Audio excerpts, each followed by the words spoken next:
You have 7 days to find a husband, or the court seizes every acre your husband died protecting." Judge Harrison's words hit Clara Whitmore like a fist to the chest, right there in front of the entire town of Red Valley. 3 days. Her husband had been in the ground for only 3 days, and they were already deciding who would take his place. Not as sheriff, as her owner. She pressed her fingernails into her palms to keep from screaming. She would not cry. Not here, not in front of them. If you've ever been backed into a corner, you didn't deserve this story is for you. Subscribe to our channel. Follow Clara's journey until the very end, and drop a comment telling us what city you're watching from. I want to see how far this story has traveled. The morning Judge Harrison read the ruling out loud, Clara Whitmore was still wearing black. The dress was wool, and it was too warm for June, but she hadn't changed since the burial. She hadn't slept either. She had spent the last 3 nights sitting in the chair by the window that William used to sit in, the one that faced east, the one where he'd drink his coffee before sunrise and watch the light come up over the ridge. She sat in his chair because it still smelled like him tobacco and pine soap, and something warmer underneath that she could never name.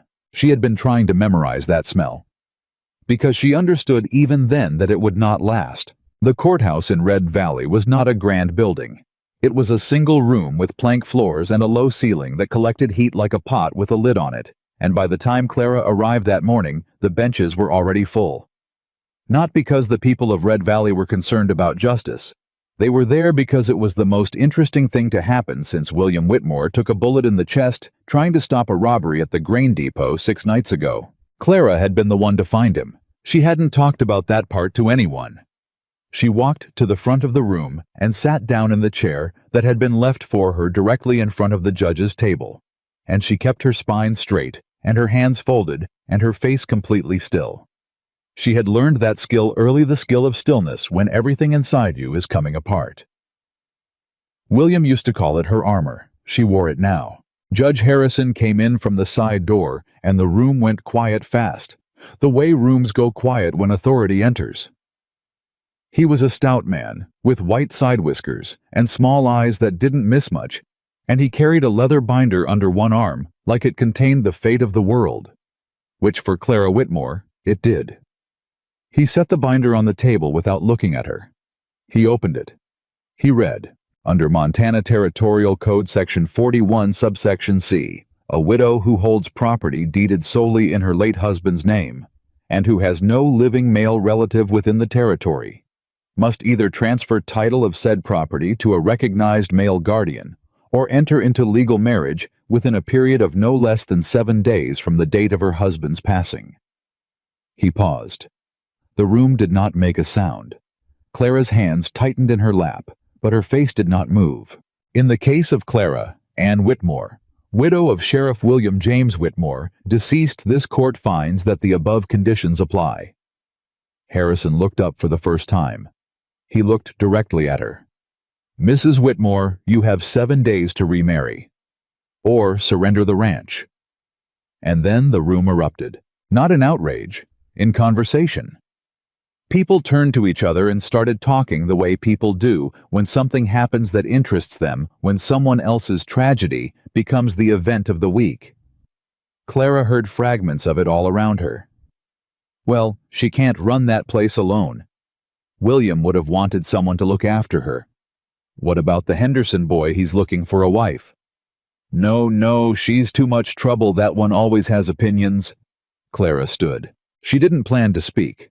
She had told herself she would stay quiet, that she would hear the ruling, and then go home and figure out what to do.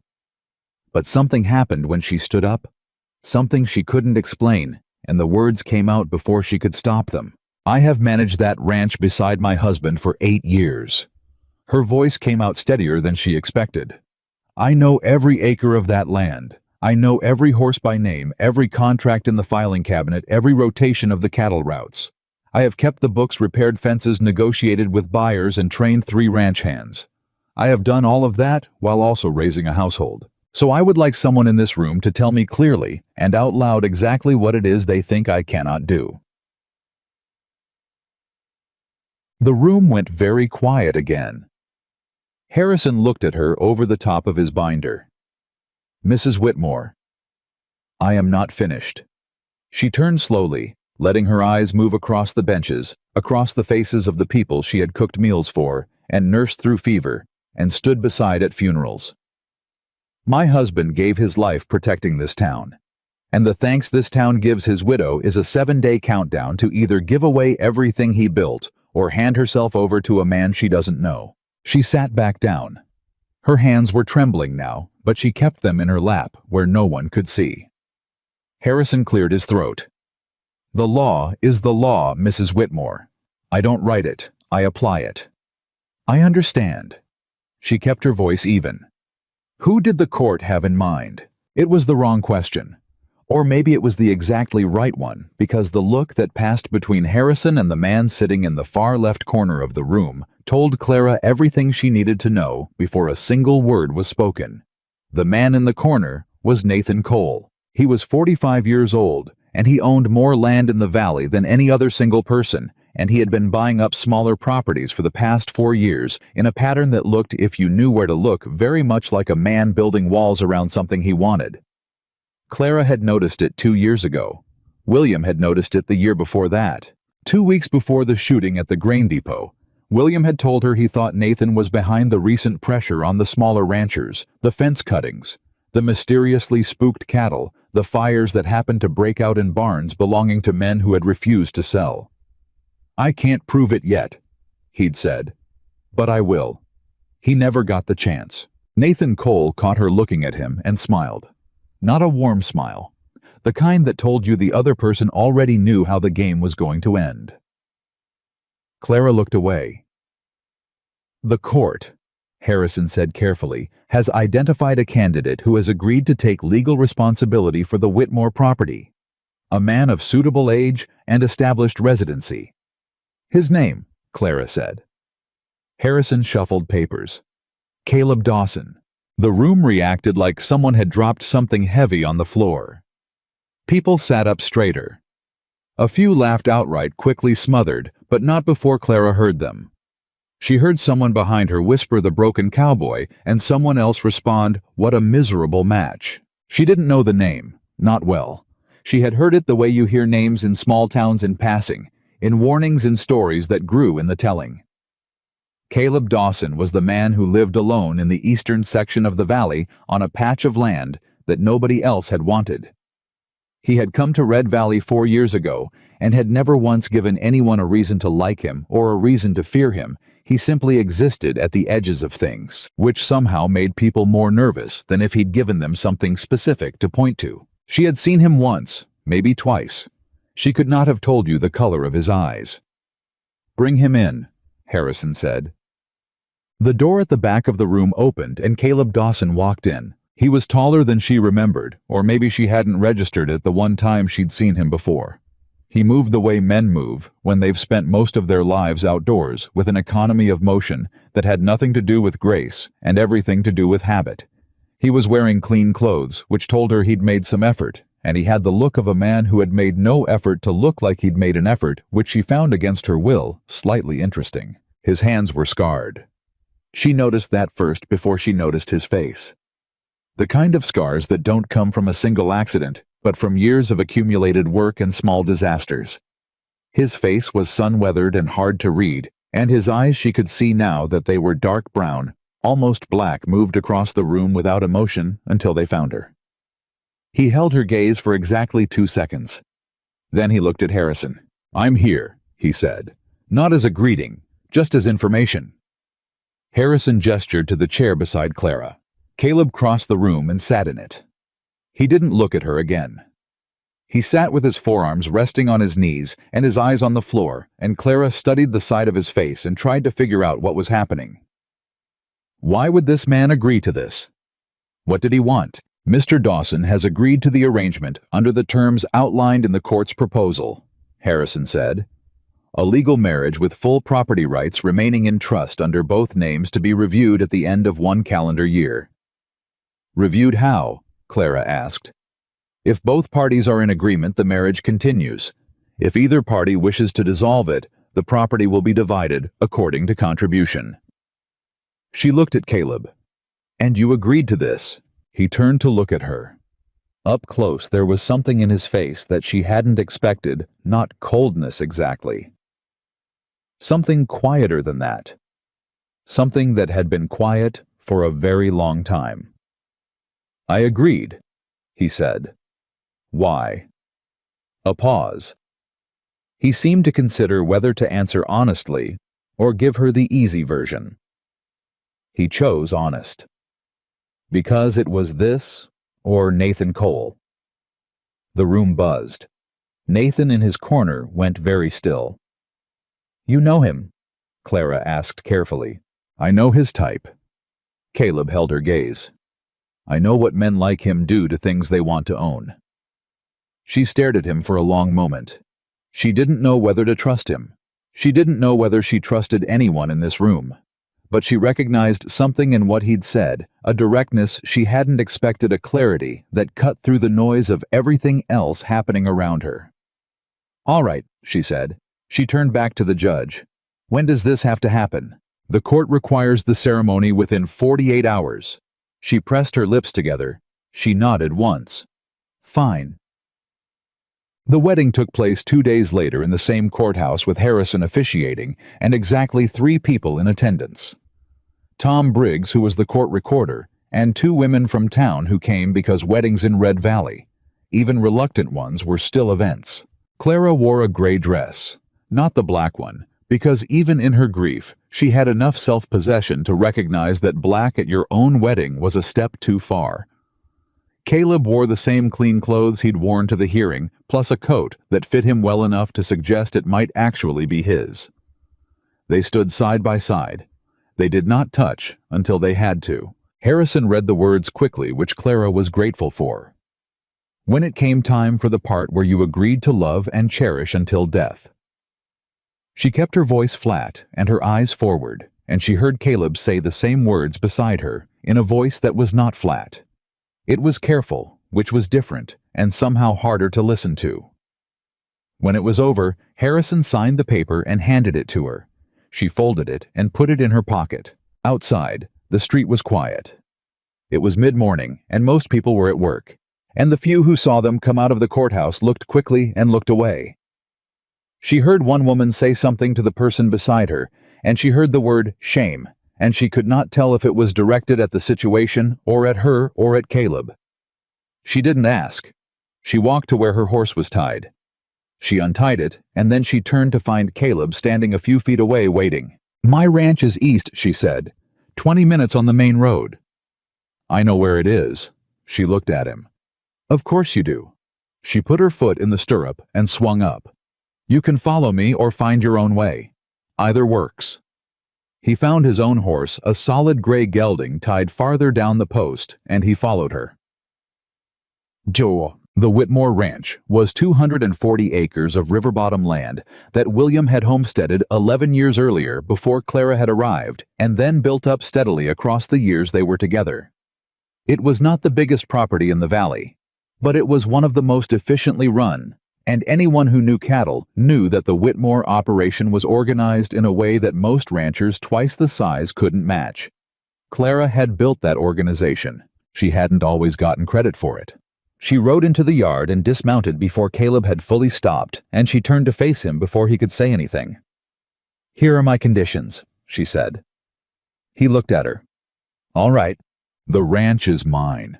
The land is mine. The workers answer to me. I make the decisions." She kept her voice even. "You are here because the law requires it. But inside those 240 acres, the law is secondary to function. If you have ideas, you can share them. If I agree they're good, we'll use them. If I don't, we won't." Caleb looked around the yard. He looked at the barn, the bunkhouse, the main house with its porch and its 2 chimneys. Then he looked back at her. "That works for me." She blinked. She had expected pushback. She had prepared 3 responses to 3 different forms of argument. The simple agreement left her with nothing to say. "You're not going to argue?" she asked. "You know this land. I don't." He dismounted. It would be stupid to argue. She stared at him for another moment. Then she turned toward the house. "There's a second bedroom at the end of the hall. It has a cot and a window that faces north. The workers eat at 6 in the morning and 6 at night. If you want coffee, it's on the stove by 5. I'll manage. I'm sure you will. She stopped at the porch steps and looked back at him one more time. Mr. Dawson, I don't know why you really agreed to this. I don't know what you want, but I want you to understand something. He waited. I will figure it out, she said. I always do. Something moved across his face, not quite a smile, but something adjacent to it. Something that appeared and was gone before she could be sure of it. I believe you, he said. She went inside. 3 hours later, Clara was in the office going through the ranch ledgers when she heard shouting from the yard. She came out of the house to find two of her ranch hands, Eli, who was 19 and quick-tempered, and Hector, who was 30, and usually steadier, standing in a standoff with a man she recognized as Denny Cross, one of Nathan Cole's hired men. Cross was built wide across the shoulders and had a way of planting his feet when he talked to people that was designed to make them feel smaller. He had two other men behind him also from Nathan's operation. Got a message from Mr. Cole, Cross was saying. He says the access road through the south pasture's being closed. It crosses Cole land by about 40 feet, and Mr. Cole figures now's as good a time as any to enforce his right to close it. Eli had his fists at his sides. That road's been there for 9 years. That right? Then it's been there on Mr. Cole's generosity for 9 years, and Mr. Cole's generosity has run out. Clara came down the porch steps. Mr. Cross. The three men looked at her. That road, she said, walking toward them, was established by a right-of-way agreement signed by Nathan Cole's predecessor when this ranch was established. I have the original document in my office. The right-of-way does not expire. Cross looked at her with the practiced patience of a man who had been sent to do something unpleasant and had decided to enjoy it. Mrs. Whitmore, or I guess it's Mrs. Dawson now, my condolences on your situation. The document, she said again, is legally binding. If Nathan wants to contest it, he can take it to the court. Until then, that road stays open. Mr. Cole thought you might say something like that. Cross tilted his head slightly. He also asked me to remind you that you've got a lot of fence line that borders Cole property, and fence line is a lot of territory to keep watch over all by yourself. It was a threat, clear enough but shapeless enough to deny. Clara opened her mouth. A voice came from behind her. She's not by herself. Caleb Dawson came down the porch steps and walked past Clara and stopped about 6 feet from Cross. He wasn't doing anything threatening. His hands weren't even near his belt. He simply stood there, the way he'd stood in the courthouse, with that quality of absolute stillness that Clara was beginning to realize was not coldness, but something else entirely. Something that had been tested and refined by a great deal of experience. Cross looked at him. Something shifted in his expression, not fear, but recalculation. Dawson, he said. Cross. Caleb glanced at the two men behind him, then back. The message is delivered. You can go. A long pause. Cross looked from Caleb to Clara and back, and Clara watched him decide whether this was worth escalating. She watched him decide it wasn't. Not today. We'll be in touch, Cross said. He turned and walked back to his horse. The two men followed. Clara watched them go until they were through the gate and onto the main road. Then she turned to Caleb.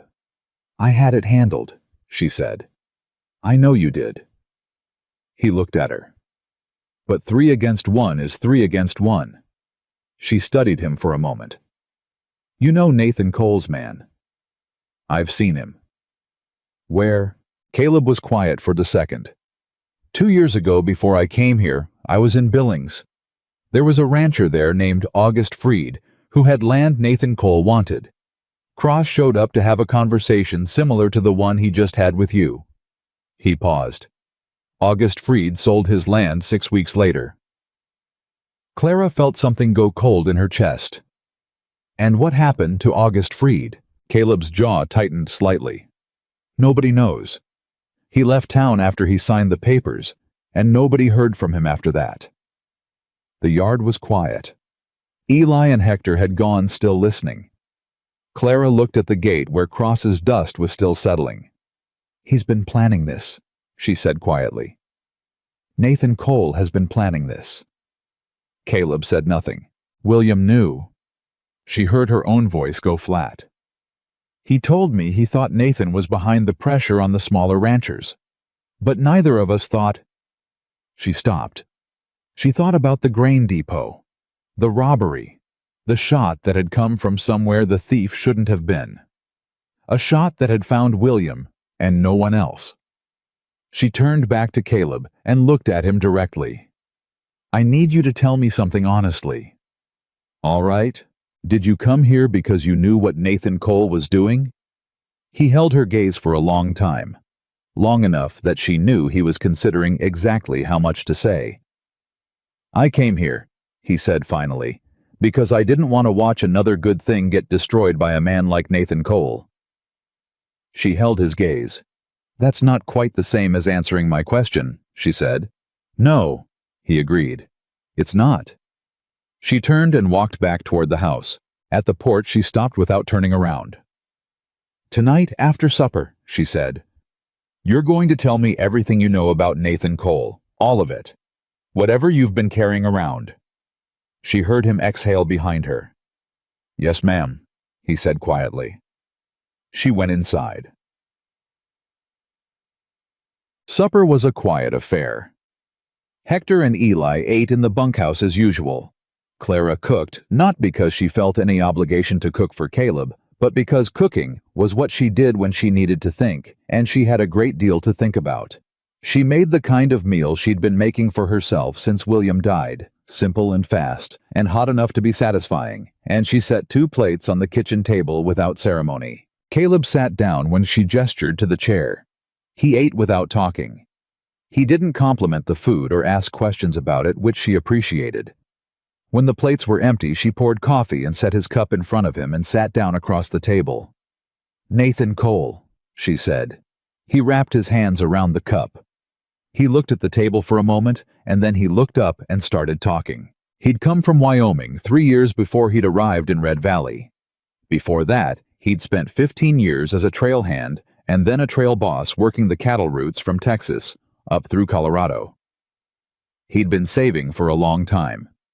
He'd had a partner, a man named James Rourke, who had been his friend since they were young, and the 2 of them had been pooling money with the plan of buying land and running their own operation. They'd found a property, a good one. River access, good grass, south-facing slope. A man named Harlan Cole had wanted the same property, Nathan Cole's father. "He had legal representation we didn't know about," Caleb said. "He challenged our purchase 6 weeks after we signed. He had a lawyer who found a clause in the original deed that he said invalidated our contract. By the time we got our own lawyer, the property had already been transferred." "And Rourke?" Clara asked quietly. Caleb looked at his cup. "James was angry. He went to confront Harlan Cole directly. That was the last time I saw him." The kitchen was very still. "He just disappeared," Caleb said. "They found his horse 2 days later on Cole land. They never found James." Clara held her breath for a moment. "Nathan Cole's father," she said. "And Nathan learned everything from his father." Caleb looked up. "Including how to use lawyers and lawmen and any legal mechanism available to take what he wants before anyone realizes what's happening. He doesn't use violence when he can use paperwork. But when paperwork isn't fast enough..." He stopped. Clara finished it for him. "He uses other things." "Yes."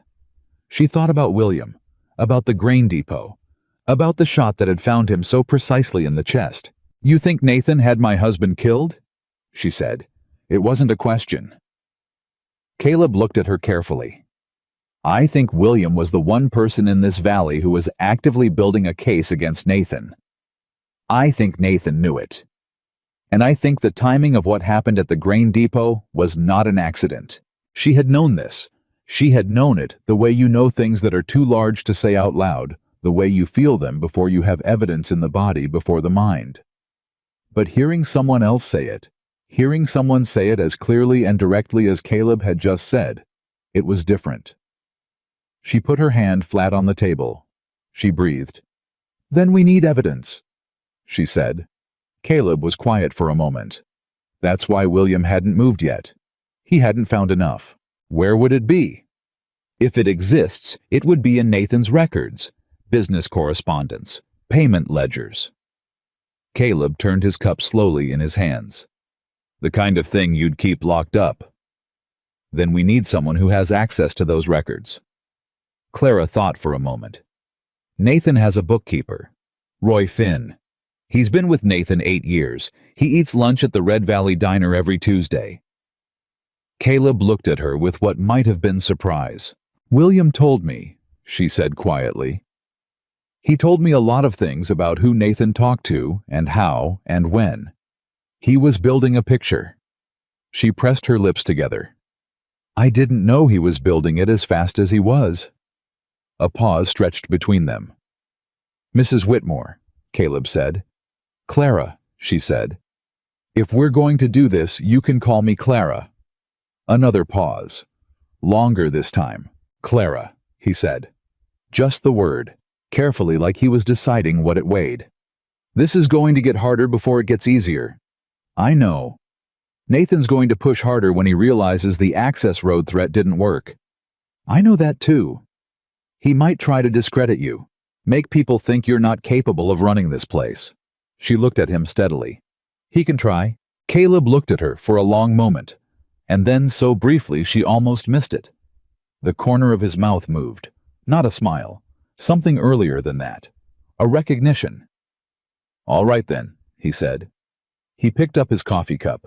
She picked up hers. Outside, the wind moved through the grass the way it always did in the valley after dark, low and steady, and without any intention of stopping.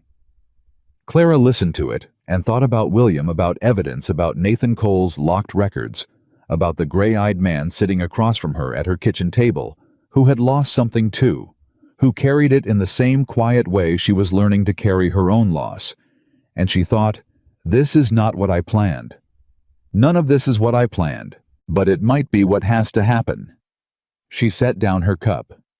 6 a.m, she said. Caleb nodded. Good night, Mr. Dawson. Good night, Clara. She got up from the table and walked down the hall to her room. William's room, still his room, still smelling faintly of him, and she closed the door and sat on the edge of the bed and put her face in her hands. She didn't cry. She was too angry to cry. And for the first time since she had found William on the floor of the grain depot, with his hand pressed to his chest and his eyes already losing focus, for the first time since that moment, the anger felt like something she could use. She was going to need it.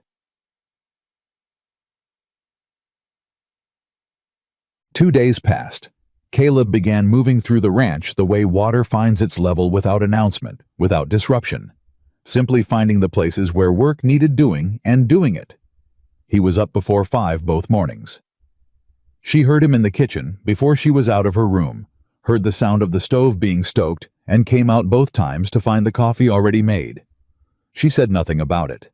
He said nothing about it either. By the second afternoon, Eli had stopped giving Caleb the suspicious sideways looks he'd been using since the wedding day. By the second evening, Hector had invited Caleb to sit with them after supper, which was not something Hector did lightly with people he didn't know. Clara noticed all of it. She also noticed the way Caleb moved around the property, not like a man looking for what he could take from it, but like a man who was looking for what was broken. By midweek, he had replaced the cracked support post on the east side of the barn, restrung 40 feet of fence along the north pasture, and identified a problem with the water routing to the west grazing field that had been causing a dry patch Clara had chalked up to bad soil. He showed her. See how the runoff angle here creates a blockage when the ground's dry. He crouched down and drew a line in the dirt with his finger. If you redirect it about 20 degrees south, you'd add another 3 acres of usable grazing. She crouched beside him and looked at the line he'd drawn. He was right. It was clearly right, and she understood immediately what he was describing, and she felt 2 things simultaneously: gratitude that he'd found it, and a complex irritation at herself for not having found it first. I'll tell Eli to start on it tomorrow, she said. I can start it tonight. Eli can do it. She stood up. You don't need to work from sunup to dark. He looked up at her from where he was still crouched. I don't sleep that well anyway. There was something in his voice when he said it, not asking for sympathy, just stating a fact the way you'd state that the sky was a particular color. She filed it away. Then give him the plans in the morning, she said. We can start together. He nodded. He stood. They walked back toward the house side by side in the early evening light, and for a few minutes, neither of them said anything. And Clara thought about how strange it was, this whole arrangement these few days. This man, and how strangeness, when you moved through it, carefully, sometimes resolved into something you hadn't expected. She didn't know what this was resolving into. Not yet. But she was paying attention. On the morning of the 5th day, a letter arrived from Nathan Cole.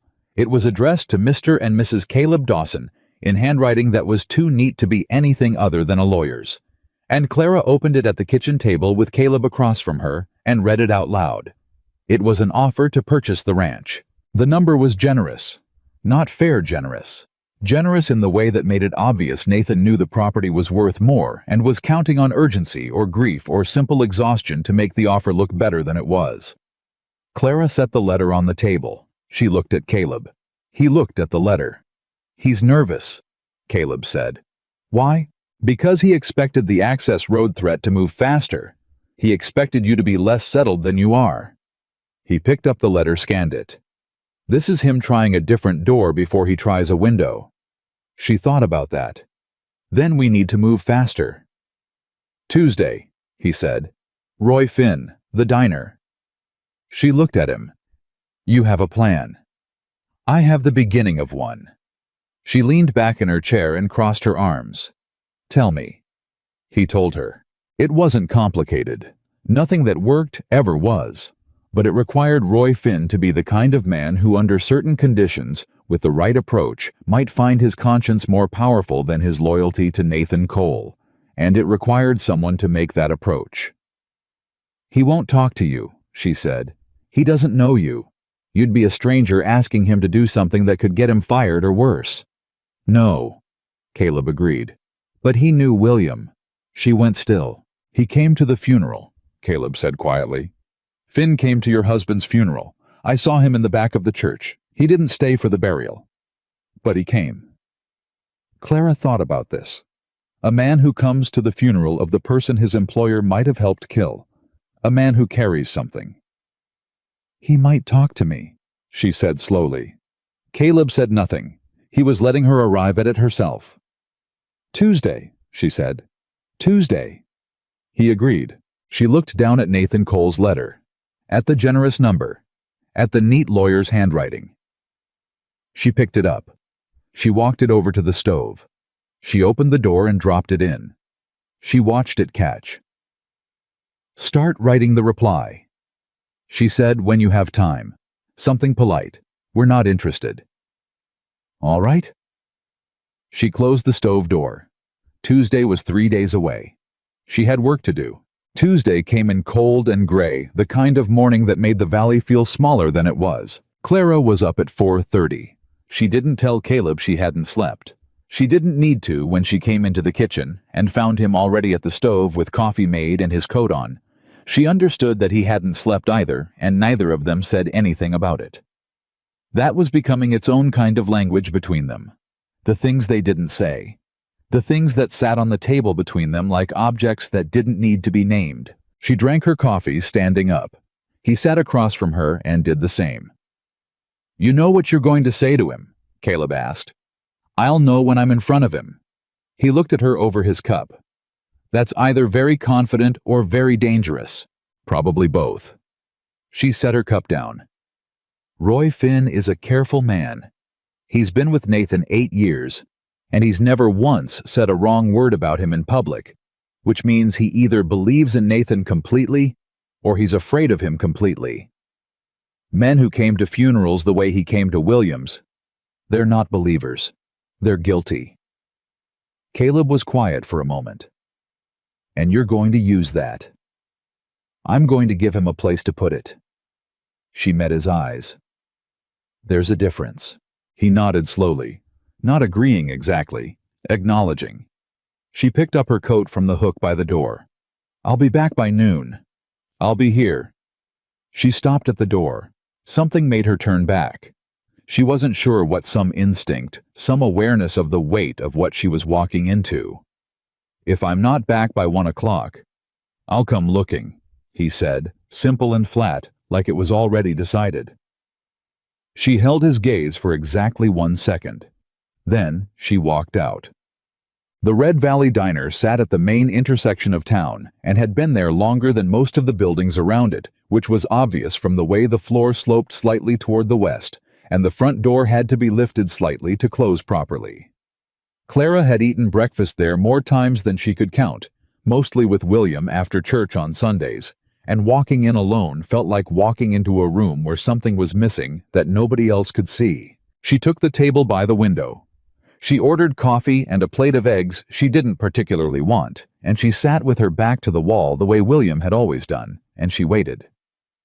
Roy Finn walked in at 11 minutes past 10. He was a slight man, mid-40s, with a tidy gray mustache and the careful, contracted posture of someone who had learned early in life to take up as little space as possible. He wore a brown coat and carried a leather case under his arm, and he went to his usual table. She had confirmed with the waitress which one it was without looking around the room. Then he looked around the room.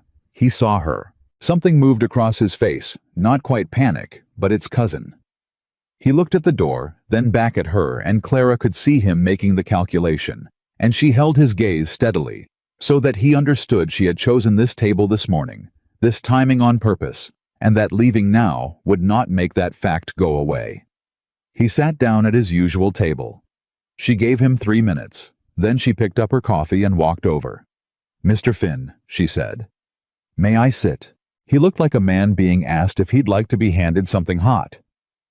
"Mrs. Whitmore." Yes, of course." He half stood and then sat back down. "I was sorry to hear about William, about the sheriff. He was a good man." "He was." She sat down. She folded her hands on the table. "He spoke well of you." Finn blinked. "Did he?" "He said you were the most meticulous bookkeeper in the valley." She let that sit for a moment. "He said he'd never seen anyone keep records as precisely as you did." Finn's hand moved toward his coffee cup and stopped without reaching it. "That's William said that. About 8 months ago. We were talking about Nathan Cole's operation, and William said that whoever was keeping Nathan's books was either extraordinarily careful or extraordinarily worried about making a mistake." She looked at Finn directly. He thought it was probably both. The table between them went very still. "Mrs. Whitmore," Finn said quietly, "I don't think I should—" "I'm not asking you to do anything, Mr. Finn." She kept her voice completely calm. "I'm telling you that my husband respected you. And I'm telling you that I'm sitting here this morning because I think you're a man who has been carrying something for a long time, and I think it's getting heavy." Finn looked at his coffee cup. His jaw was working slightly, like he was chewing on something that had no give to it. "I came to the funeral," he said finally, very quietly. "I saw you. I wasn't sure I didn't want to intrude." "You didn't intrude." She leaned forward slightly. "Mr. Finn, I know what Nathan Cole is doing to this valley. I know what he's done to the smaller ranchers. I know about August Freed in Billings. And I know that my husband was building a case against Nathan before he was killed, and I know that the timing of his death was not an accident." Finn's face had gone the color of old paper. "I can't," he started. "I'm not asking you to testify, not today. I'm not asking you to put yourself at risk." She kept her eyes on his. "I'm asking you whether what you know could help me understand what I'm dealing with. I'm asking you whether there is anything that exists in those records that would tell me what Nathan has done and how he's done it." A long silence.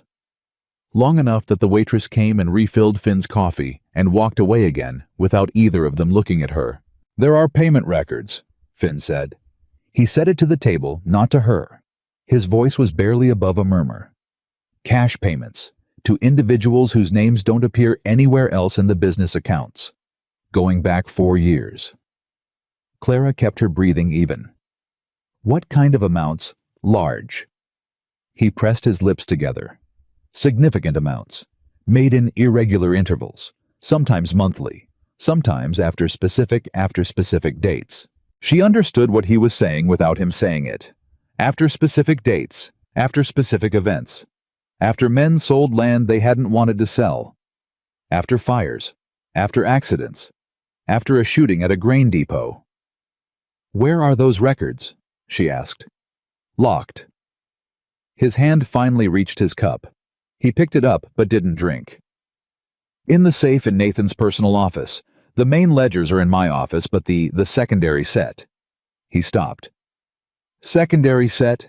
she repeated. He looked up at her then. His eyes were the eyes of a man who had been holding a door closed for a very long time and was beginning to understand that he couldn't hold it much longer. "I keep the books Nathan shows people, and there is another set of books that Nathan keeps himself. I have seen them twice, both times by accident." He set his cup down. "Both times Nathan was in the room when I saw them, and both times he watched my face to see if I'd understood what I was looking at." "And had you?" "Yes," Finn said simply. "I had." The diner was filling up around them. Other people coming in for late breakfast. The sound of chairs and conversation, and the smell of coffee and grease, and the ordinary business of a Tuesday morning. And in the middle of all of it, Clara sat across from Roy Finn, and felt the ground shift underneath her. Nathan had a second set of books. A record of everything. "Mr. Finn!" She kept her voice absolutely steady. "Are you safe?" He looked at her like the question surprised him. "I mean it," she said. "Does Nathan trust you?" Yes. I think so. I have never given him reason not to." He paused. "I have never given him reason not to because I have been afraid to." "I understand." She looked at him carefully. "I want you to keep it that way. I want you to go back to work today and be exactly who you have always been. I want Nathan to have no reason to look at you twice." He stared at her. And when the time comes when I can tell you it's safe, I'm going to need you to be willing to tell someone official what you've told me. Not today, when it's safe." Finn was quiet for what felt like a very long time. Then he said, "Your husband told me something about 6 months before he died. He came to talk to me, not officially, just he stopped by when Nathan was out. He said, 'Roy, if something happens to me, there will be someone who comes to find the truth. Make sure they find you.'" He looked at his coffee cup. I didn't know what he meant at the time. Clara closed her eyes for exactly 1 second. Then she opened them. "He meant me," she said. Finn nodded. Just once. She stood. She put money on the table for her coffee. She looked down at him. "Tuesday mornings," she said. "I'll know where to find you." She walked out of the diner without looking at anyone else in the room. Caleb was fixing the north gate when she rode back in. He heard her coming and turned, and whatever was in her face made him put down the tools and walk toward her without her having to say anything. She dismounted and told him everything. Fast, precise, without embellishment.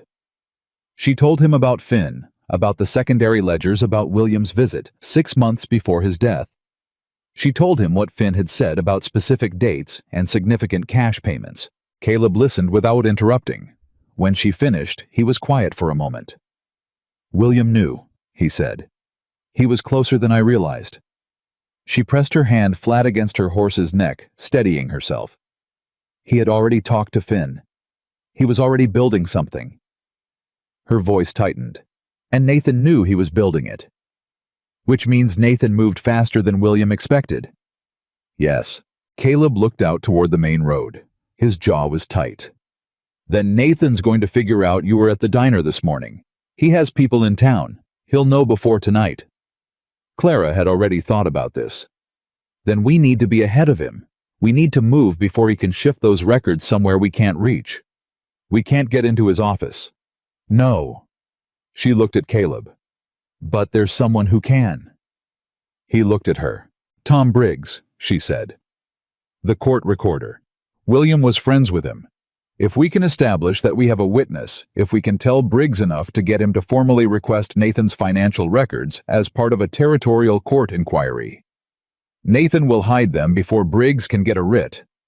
Not if we give Briggs enough to go to the territorial marshal instead of the local court. Caleb went still. The territorial marshal operates out of Helena. If you escalate to Helena, Nathan loses his local protection. Harrison can't run interference for him against a federal-level inquiry. She held Caleb's gaze. William's whole strategy was building something too big for local politics to swallow. He just didn't get to finish it. The silence between them was full and tight. You're going to finish it, Caleb said. We're going to finish it. He looked at her for a long moment. Something in his face had changed. She could see it and couldn't fully name it. Not warmth exactly, but something in that neighborhood, something that had moved closer without announcing itself. All right, he said. When do we go to Briggs? Tomorrow, she said. Tonight I need to write everything down. Everything Finn told me, everything I know about William's investigation, everything we know about Nathan's pattern across the valley. I need it documented before Nathan has a chance to reframe any of it. I'll help you. She looked at him a little surprised. It'll take most of the night. I told you, he said simply. I don't sleep that well. Something moved through her chest that she didn't examine too closely. She nodded. She led her horse to the barn. They worked at the kitchen table until past midnight. Clara wrote, and Caleb sat across from her, and she would say things out loud as she wrote them. Dates, names, specific incidents. She remembered William mentioning, and Caleb would either confirm them against his own knowledge or add details she didn't have. It was strange work, collaborative in a way she hadn't expected, and several times she looked up from the page to find him watching her with an expression she couldn't quite categorize. She kept writing.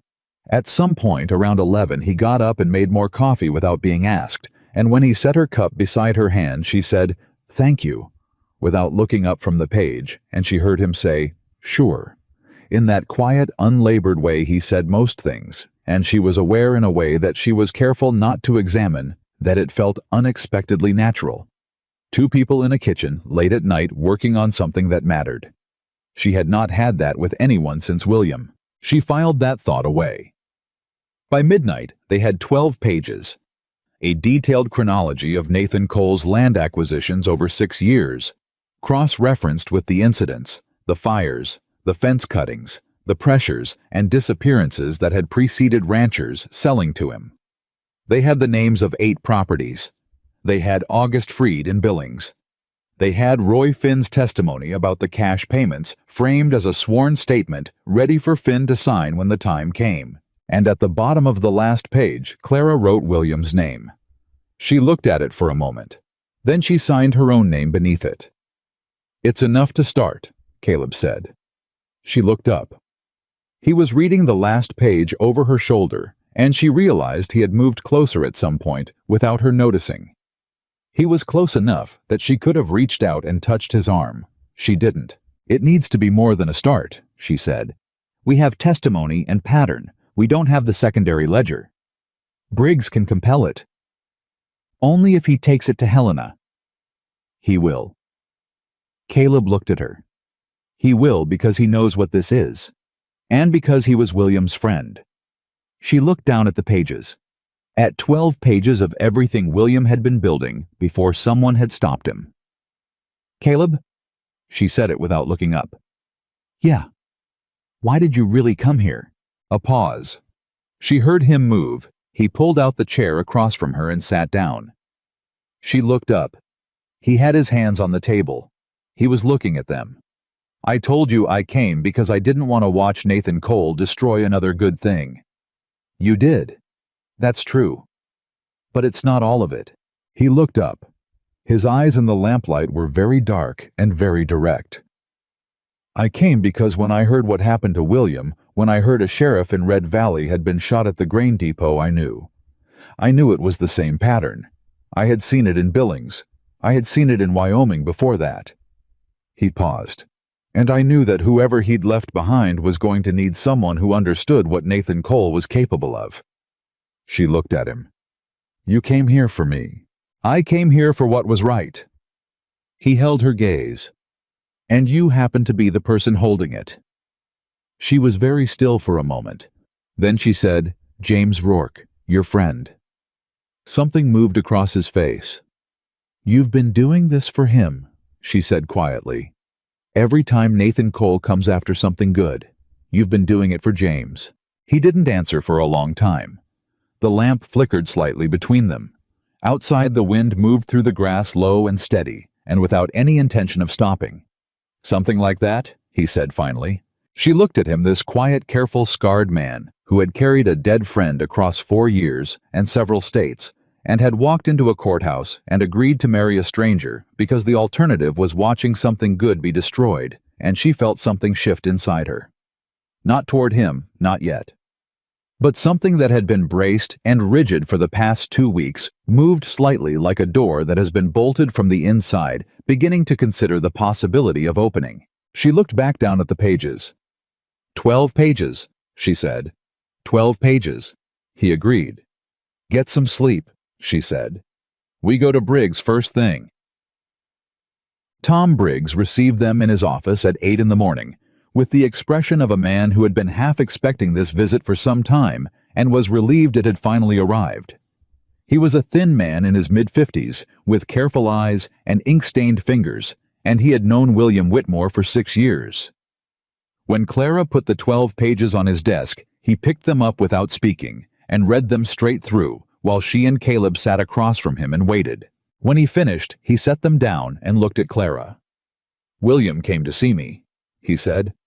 3 weeks before he died. He said he was close to something and he needed to know the proper channel if he needed to go above Harrison. Clara gripped the arms of her chair. What did you tell him? I gave him the name of the territorial marshal in Helena, a man named Aldridge. Briggs looked at the pages again. William said he'd be back in 2 weeks. He was going to have something concrete by then. He ran out of time, Caleb said quietly. Briggs looked at him. Who are you exactly, and why are you in this? Caleb told him. The short version, Wyoming Billings, James Rourke, Nathan Cole's pattern. He laid it out the way he'd laid it out to Clara at the kitchen table, and he did it without drama or embellishment. And Briggs listened, the way careful men listen without reaction, taking everything in. When Caleb finished, Briggs was quiet for a moment. If I take this to Aldridge and Helena, he said slowly, Nathan Cole will know within 48 hours. He has connections at the territorial level. How? Clara asked. Judge Harrison. Briggs pressed his lips together. Harrison and the territorial circuit are close. Closer than they should be. Caleb leaned forward. Then don't go through the circuit. Is there a way to contact Aldridge directly privately? Briggs looked at him. There's a federal land commission inquiry that's been running in the territory for the past 8 months, investigating irregular land acquisitions. It operates independently of the territorial circuit. He paused. I know the commissioner. Clara stared at him. How long have you known about this commission? 6 months. His voice was very careful. William knew too. It was the channel he was planning to use. The room was very quiet.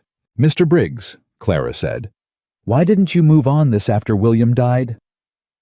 He looked at her, and in his face she saw something she recognized, the same thing she'd seen in Roy Finn's face at the diner, the same compressed guilt, the same weight of having known and waited and told himself it wasn't yet time. Because I was afraid, he said.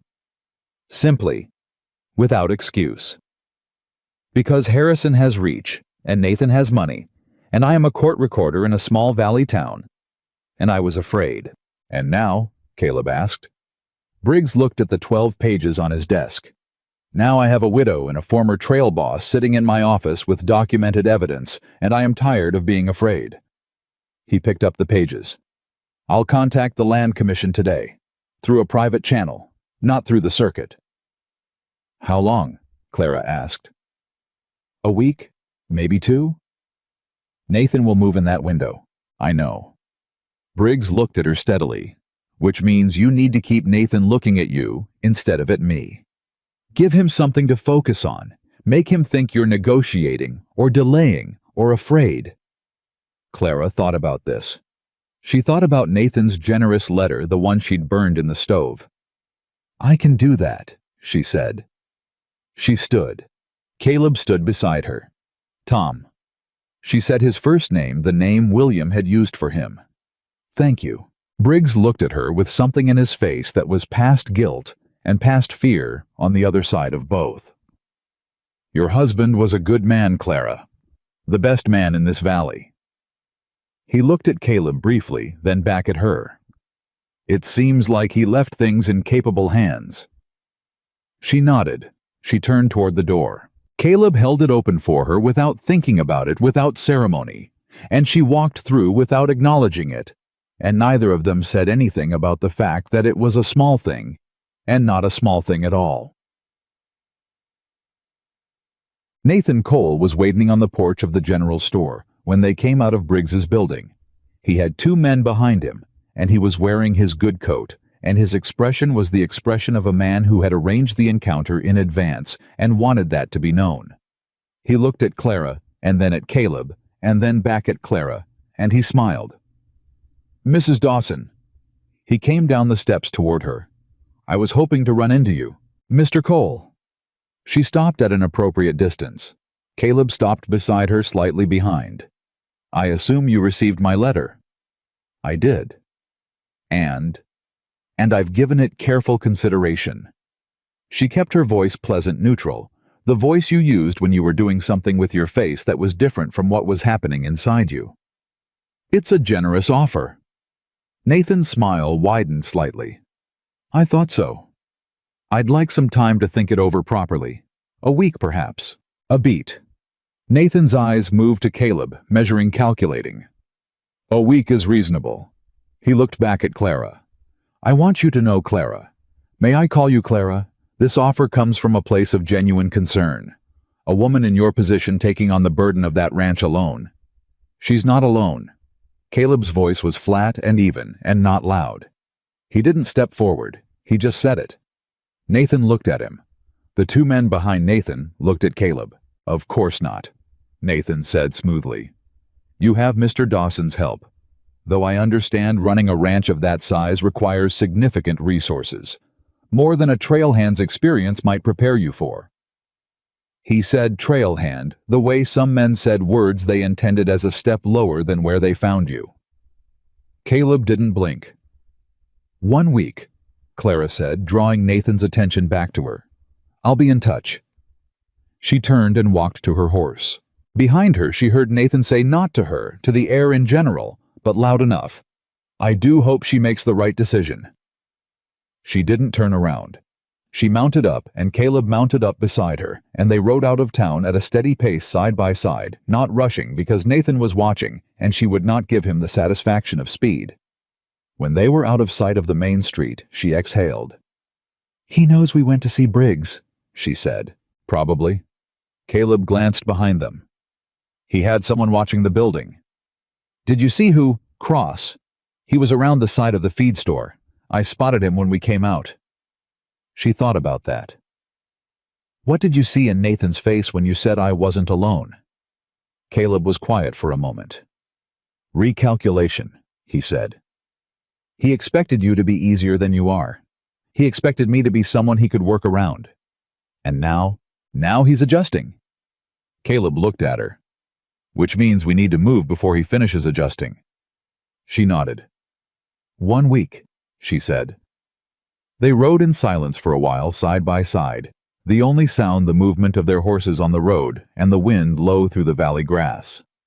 Then Caleb said quietly and without inflection, You handled that well. She looked at him. The pleasant act, giving him what he needed to see, without giving him anything real. He looked forward again. It takes something. She thought about what to say. She decided on the truth. I learned it from William. He used to say the best way to manage a dangerous man is to let him think he's managing you. Caleb was quiet for a moment. William sounds like a man worth knowing. It was the right thing to say, and she felt it land precisely not painfully, but with a kind of clean ache, the way the right words sometimes hurt and help at the same time. He was, she said. They rode on. The ranch came into view ahead of them, and the yard was busy. Eli in the east pasture, Hector at the water routing project. Caleb had identified the horses moving in the afternoon light, and Clara looked at all of it and felt the familiar weight of it, the weight of something worth fighting for, and she felt it differently than she had in the days immediately after William died when it had felt like a burden. Now it felt like something else. Not quite purpose. Not yet.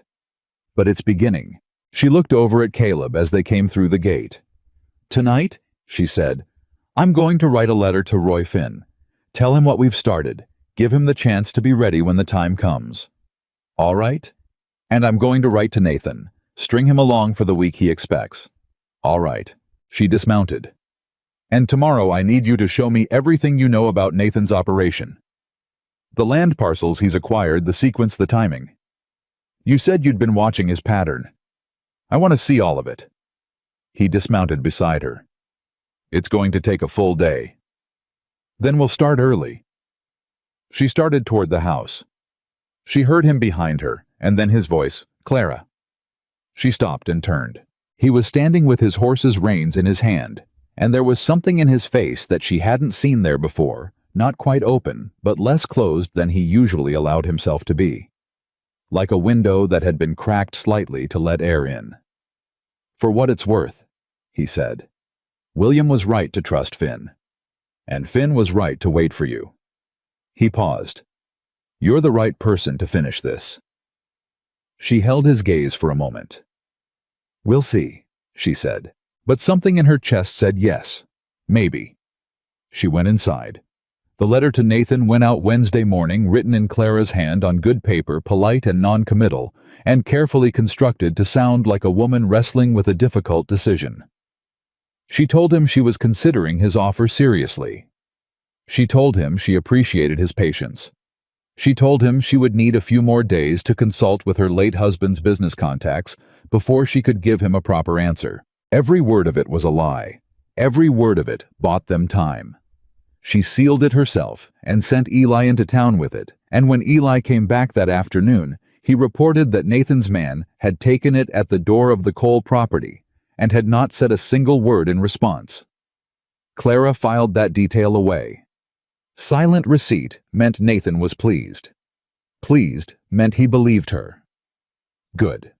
She needed him believing her for exactly 6 more days. Caleb spent Wednesday and Thursday walking her through everything he knew about Nathan's land acquisition pattern, and he knew more than she had expected. He had a map hand-drawn covered in notations and dates that he'd been building for the better part of a year, tracking which properties Nathan had acquired in what sequence and what had preceded each transaction. He spread it on the kitchen table and walked her through it like a man who had been waiting a long time for someone to show it to. "See this cluster here?" He pointed to the eastern section of the valley. "These 4 properties all transferred to Cole within a 14-month window. Before each transfer there was an incident. Feed contamination on this one, a collapsed well on this one. 2 of the ranch hands on this property left suddenly, nobody knows why, and the owner couldn't manage alone." Clara looked at the map. She looked at the notations. She said, "Where does our ranch fall in this?" Caleb moved his finger to the center of the map. "Here. You're the keystone. The Whitmore property has river access that none of Nathan's acquired land has independently. Without access to your river frontage, the eastern cluster and the western cluster are 2 separate operations. With it, they become one contiguous holding." He looked up at her. "Nathan can't build what he's building without this land." She looked at the map for a long time. "That's why he used the law instead of the usual pressure," she said slowly. "He couldn't afford to drive me out the way he drove out the others. If he spooked the cattle or contaminated the feed or made the ranch unlivable, the land's value to him drops. He needs it operational." "He needs it operational, and he needs it clean," Caleb said. A purchase under duress with a widow who remarried under territorial law that's clean. That's a legal transaction he can defend. And if I'd married Nathan instead of you, he would have owned it outright inside 6 months.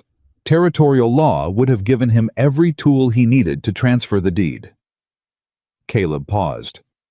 That's why he arranged it to be Nathan or me. He expected me to be easier to manage.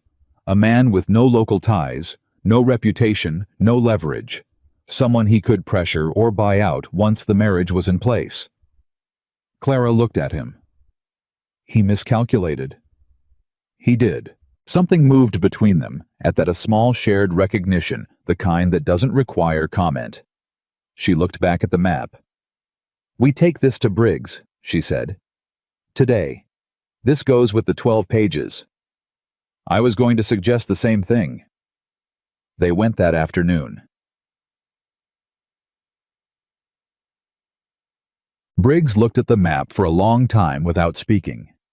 He held it under the good light from his office window and moved his eyes across it slowly, and Clara watched his expression change from careful attention to something grimmer and more settled.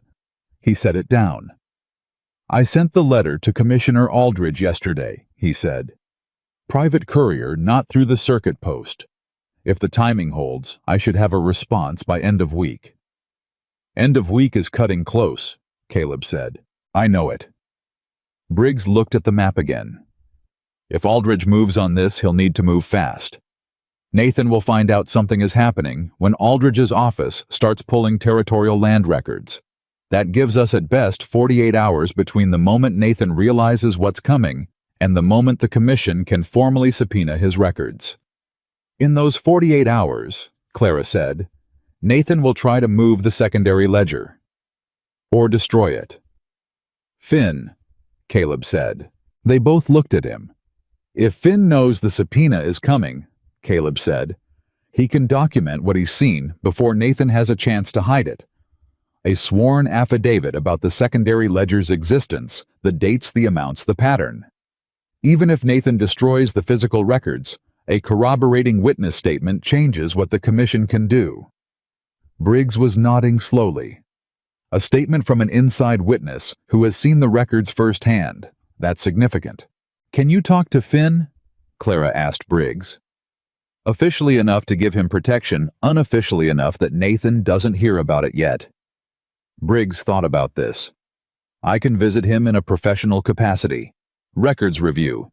It's routine enough not to raise questions. He looked at Clara. He'll know what it means. He'll say yes, Clara said. She was almost certain of it. She had seen Roy Finn's face in the diner.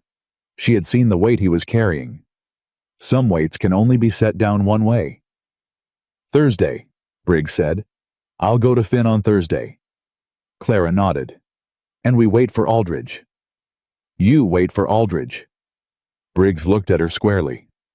And you keep Nathan looking at that letter you sent him. Keep him comfortable. Give him nothing to react to. She nodded again. She took the map back from Briggs's desk, rolled it, and tucked it under her arm. Tom, she said, how long have you been waiting for someone to walk into your office with enough to act on? Briggs was quiet for a moment. Since the night William Whitmore walked out of it for the last time, he said. She held his gaze. Then she left. Thursday passed quietly. Friday passed with a tension that sat in the air of the ranch like the feeling before a lightning storm. Not visible, not audible, but present in everything. Caleb worked through both days at the same steady pace he always worked, and Clara worked beside him or near him, and the ordinary functions of the ranch continued the way ordinary things continue, even when larger things are building underneath them. She noticed things about him that week in the spaces between the urgency. She noticed that he was the first one to the barn every morning, and the last one to leave it at night, not out of performance, but out of genuine feeling for the animals.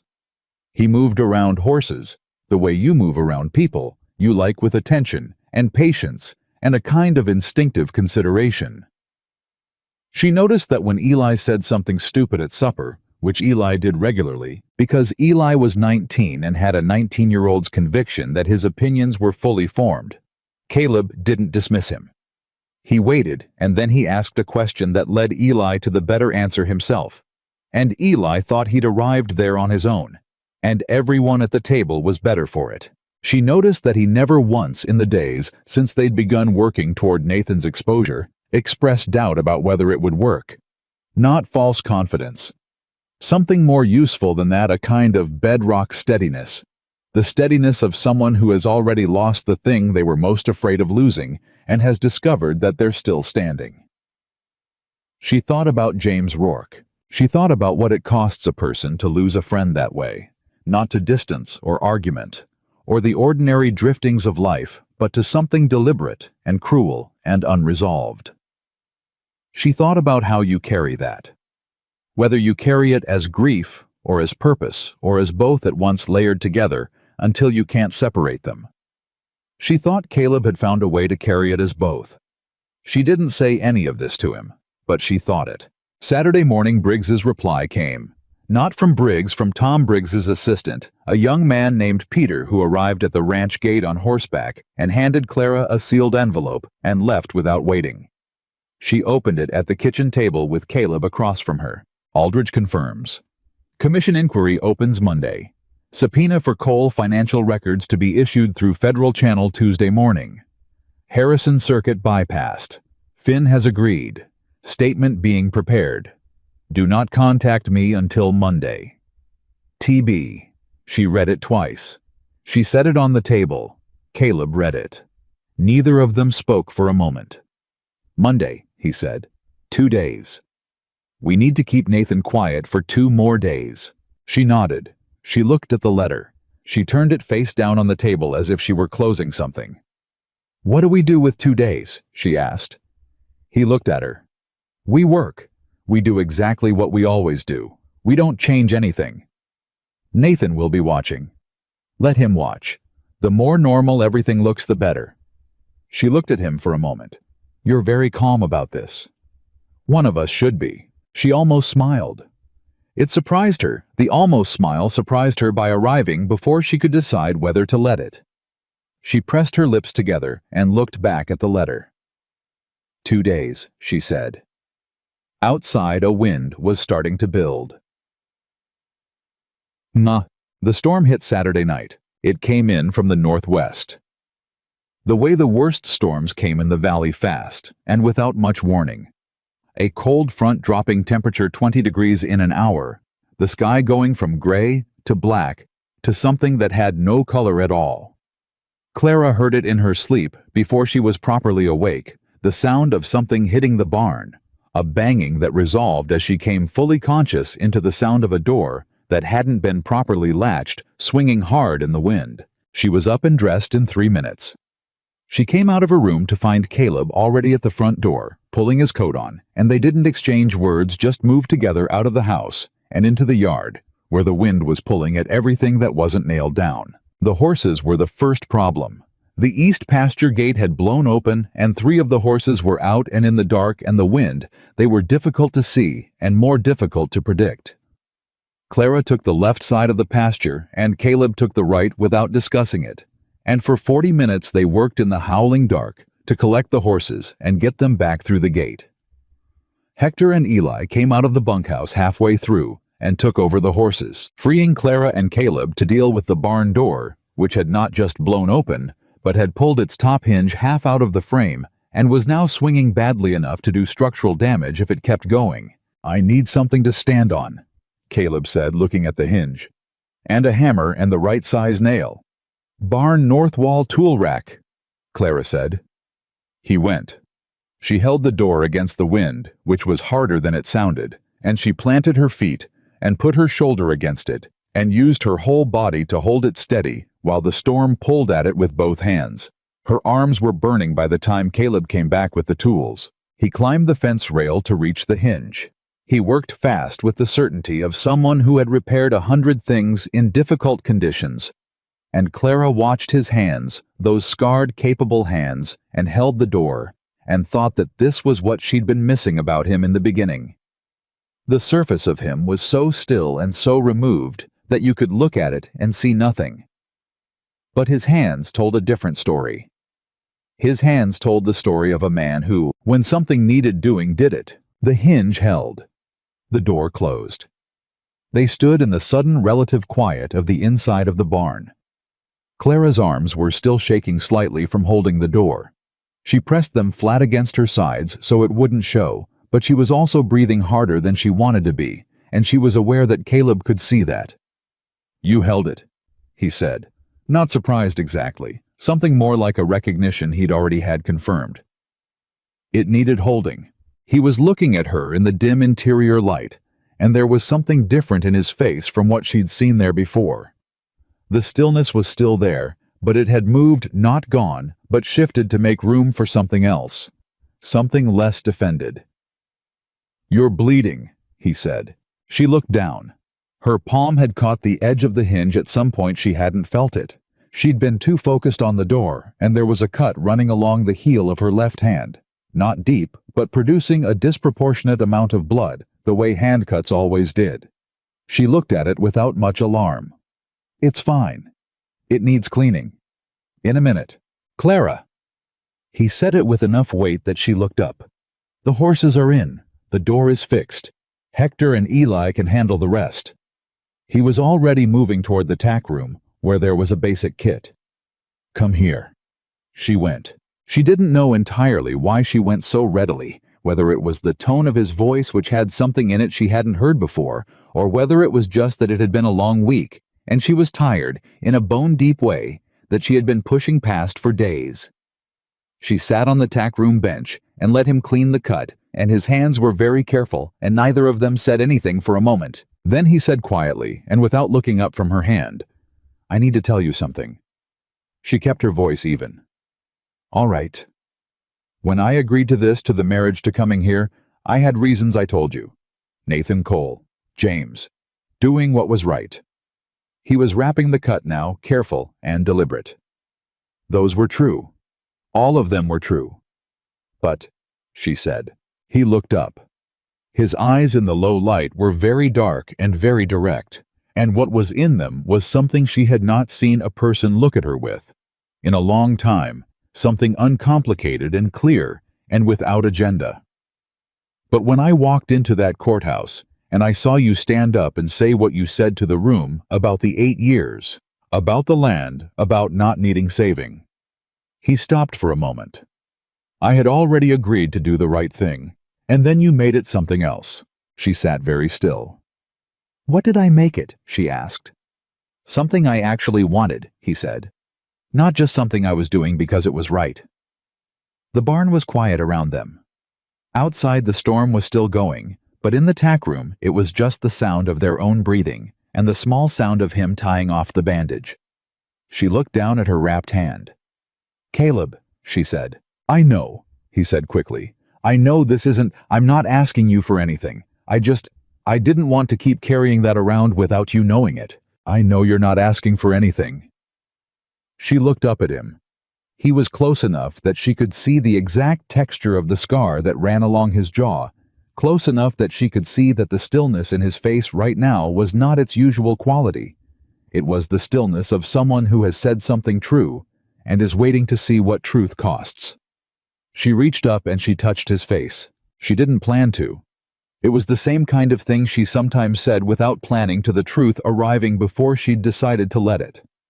Her hand, the uncut one, rested against his jaw, and she felt him go completely still, in a way that was different from his usual stillness. Like something that had been braced for a very long time had stopped bracing. "Nobody's touched you like that in a while," she said quietly. It wasn't a question. "No," he said. The word was barely a word. She kept her hand where it was. "I'm not in the same place you are," she said honestly. "I still wake up reaching for a man who isn't there. I'm still mostly made of that." "I know. But I don't think you're nothing to me," she said. "I want you to know that.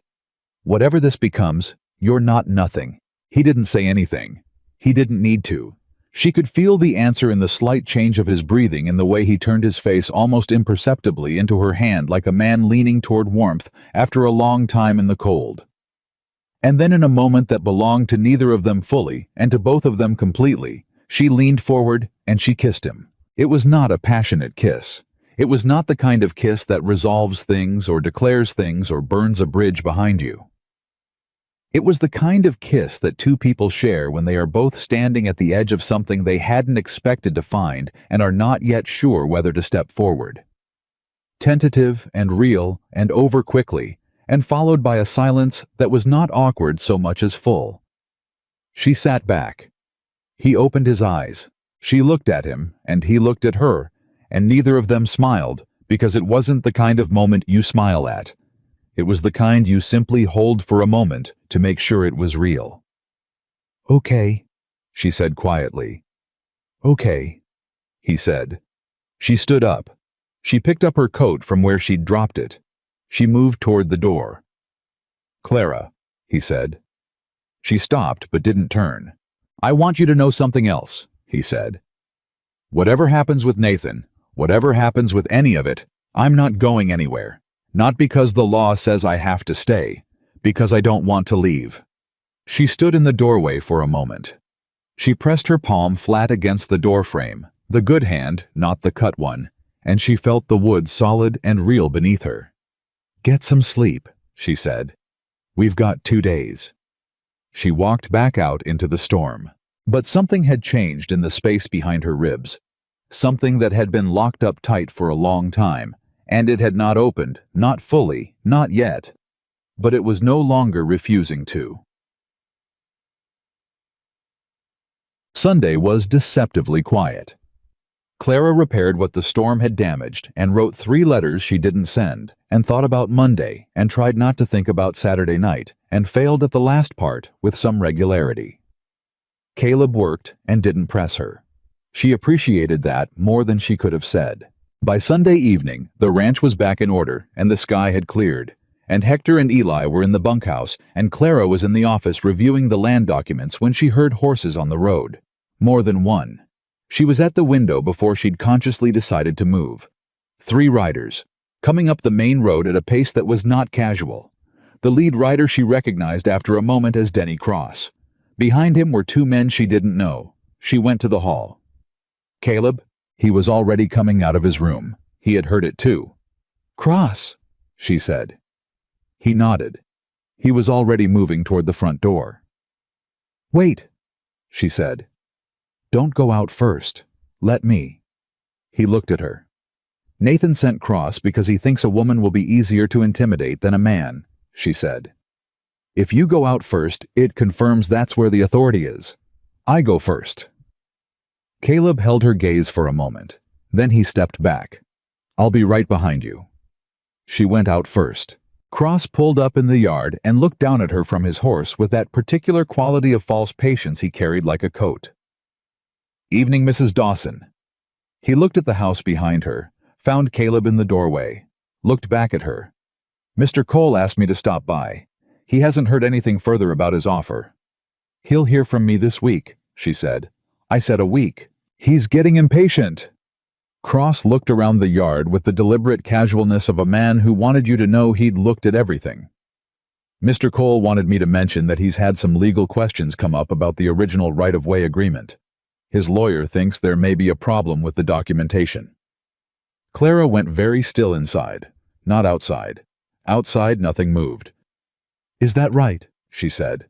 "Seems the original agreement may not have been properly filed with the territorial recorder, which would mean the road closure he threatened last week might have legal standing after all."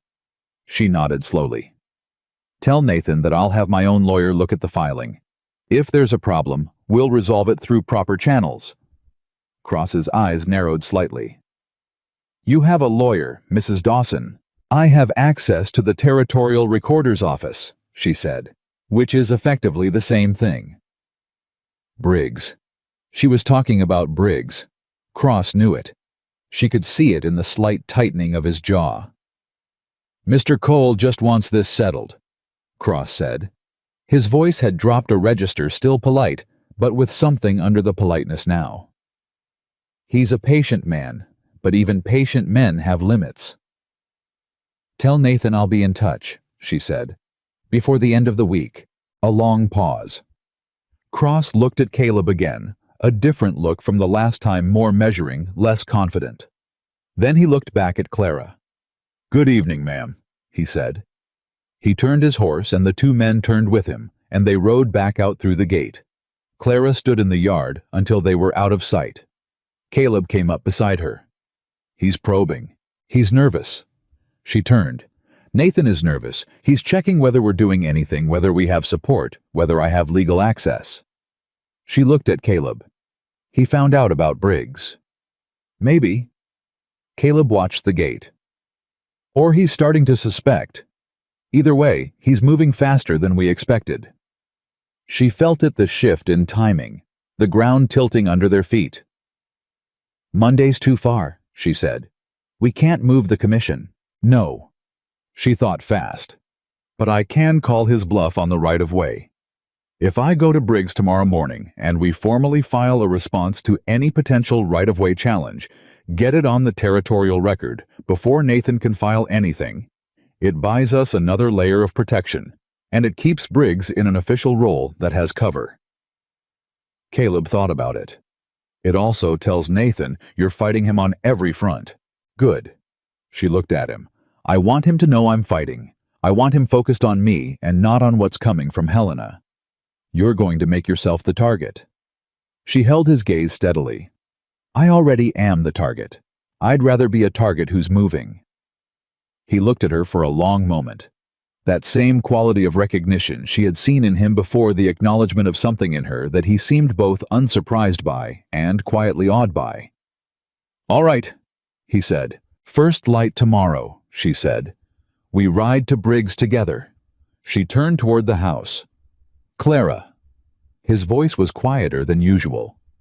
She turned. He was standing in the yard with the night sky behind him and his hands at his sides, and his face in the expression she had come to understand was his honest face, not the closed one, not the defended one, but the one underneath those. "Whatever comes tomorrow," he said, "I've got your back. All the way through." She looked at him. She thought about Saturday night, about her hand against his face, about the word okay, and what it had meant and what it had not yet fully meant. She thought about William, and how William would have known exactly what to say in this moment, and how she would never hear him say anything again. She thought about Caleb, who was not William, and had never tried to be, and who had walked into her life through the worst door and had been against all probability exactly who she needed. "I know," she said, and she meant it. She went inside. In her room, she sat on the edge of the bed and she pressed both hands flat against her knees, the cut hand and the whole one, and she breathed. And she thought about Monday, and she let herself for exactly 5 minutes think about what might exist on the other side of Monday if they survived it. Then she stood up. She went to the desk. She picked up her pen. She had work to do. Clara and Caleb were on the road before the sun fully cleared the ridge. She hadn't slept much. She could tell from the set of his jaw that he hadn't either. Neither of them mentioned it. They rode into town in the early gray light with the kind of focused quiet between them that had become its own form of communication. Two people who had stopped needing to fill silence because the silence was already full of everything that mattered. Briggs was at his office when they arrived. He had the look of a man who had been there since before dawn. He had a letter on his desk. "Aldridge responded last night," he said before they had fully come through the door. "Private courier. Commission inquiry is confirmed. The subpoena for Cole's financial records will be issued this morning from the Helena Federal Office. It bypasses Harrison completely. By territorial law, Nathan has 72 hours to produce the records for commission review." Clara felt the ground steady under her feet for the first time in days. "And Finn." Finn signed his affidavit Saturday afternoon. Briggs picked up a document from the corner of his desk and held it up. Sworn statement describing the existence of a secondary set of financial records maintained separately from the official Cole business ledgers. Specific dates, specific amounts, specific pattern of payments made following property transactions. He set it down. It's enough to establish probable cause for everything else. "Nathan doesn't know yet. Caleb said. Not yet. But when the subpoena arrives, and it will arrive by this afternoon if Aldridge's courier is on time, Nathan will know within the hour. He'll contact Harrison first. Harrison will tell him there's nothing he can do about a federal commission order. Briggs paused. And then Nathan will make a decision. He'll go for the records, Clara said. He'll try to move them or destroy them before the 72 hours are up. That's what I'd expect. Briggs looked at her steadily. Which is why I've already requested that a copy of Finn's affidavit be held by the commission office in Helena as well as here. Even if Nathan destroys the physical ledgers, the affidavit establishes their existence. The commission can compel Nathan to account for records that a witness has confirmed he kept. Caleb leaned forward. Can they make that stick? With Finn's statement and your map, Briggs nodded toward the document roll Caleb was carrying. And the 12 pages Clara compiled, yes. It won't be quick. Federal inquiries never are. But yes, it sticks. The office was very quiet for a moment. Then Clara said, Nathan is going to know it was us. He already suspects, Briggs said. I mean, he's going to know for certain. Once the subpoena arrives and he starts calculating backward, he'll trace it to Finn, and Finn will be in danger. She looked at Briggs directly. What protection does Finn have? Briggs pressed his lips together. The commission can provide protective status to witnesses once the inquiry is formally opened. But formally opened means Nathan has been served. So Finn is exposed from the moment Nathan receives the subpoena until the moment the commission formally opens, Caleb said. Yes. How long is that window? Hours, maybe less if Aldridge moves fast. Briggs held Clara's gaze. I'm going to Finn this morning. I'll stay with him until the commission's status is confirmed. Clara nodded. She looked at Caleb. He was already thinking about the next step. She could see it in the way he was looking at the middle distance, working through something. Nathan won't go after Finn directly, Caleb said. Not now. Not with a federal subpoena in play. He's too smart for that. He knows that any action against a witness once an inquiry is open is its own federal crime. He looked at Clara. But he'll go after us. She had already thought this. Through the ranch, or through the town. He'll try to discredit everything before the commission can act on it. He'll go to Harrison. He'll use whatever local standing he has to make us look like a bitter widow and a drifter with an axe to grind, Clara said flatly. Caleb held her gaze. Something like that. She turned to Briggs. Can you be available today? Publicly available at your office as court recorder, not as someone involved in this inquiry, just as someone doing your regular work. Briggs understood immediately. So that if Nathan goes to Harrison, and Harrison tries to do anything through local channels, there's an official record of exactly when and what he did, she finished. Yes. Briggs straightened. I'll be here all day. She nodded. She picked up her coat. She looked at Caleb. We go back to the ranch, she said. We work. We do exactly what we always do, and we wait. And if Nathan comes to us directly. She thought about Nathan's face on the main street. His careful smile. The way he said, I do, hope she makes the right decision.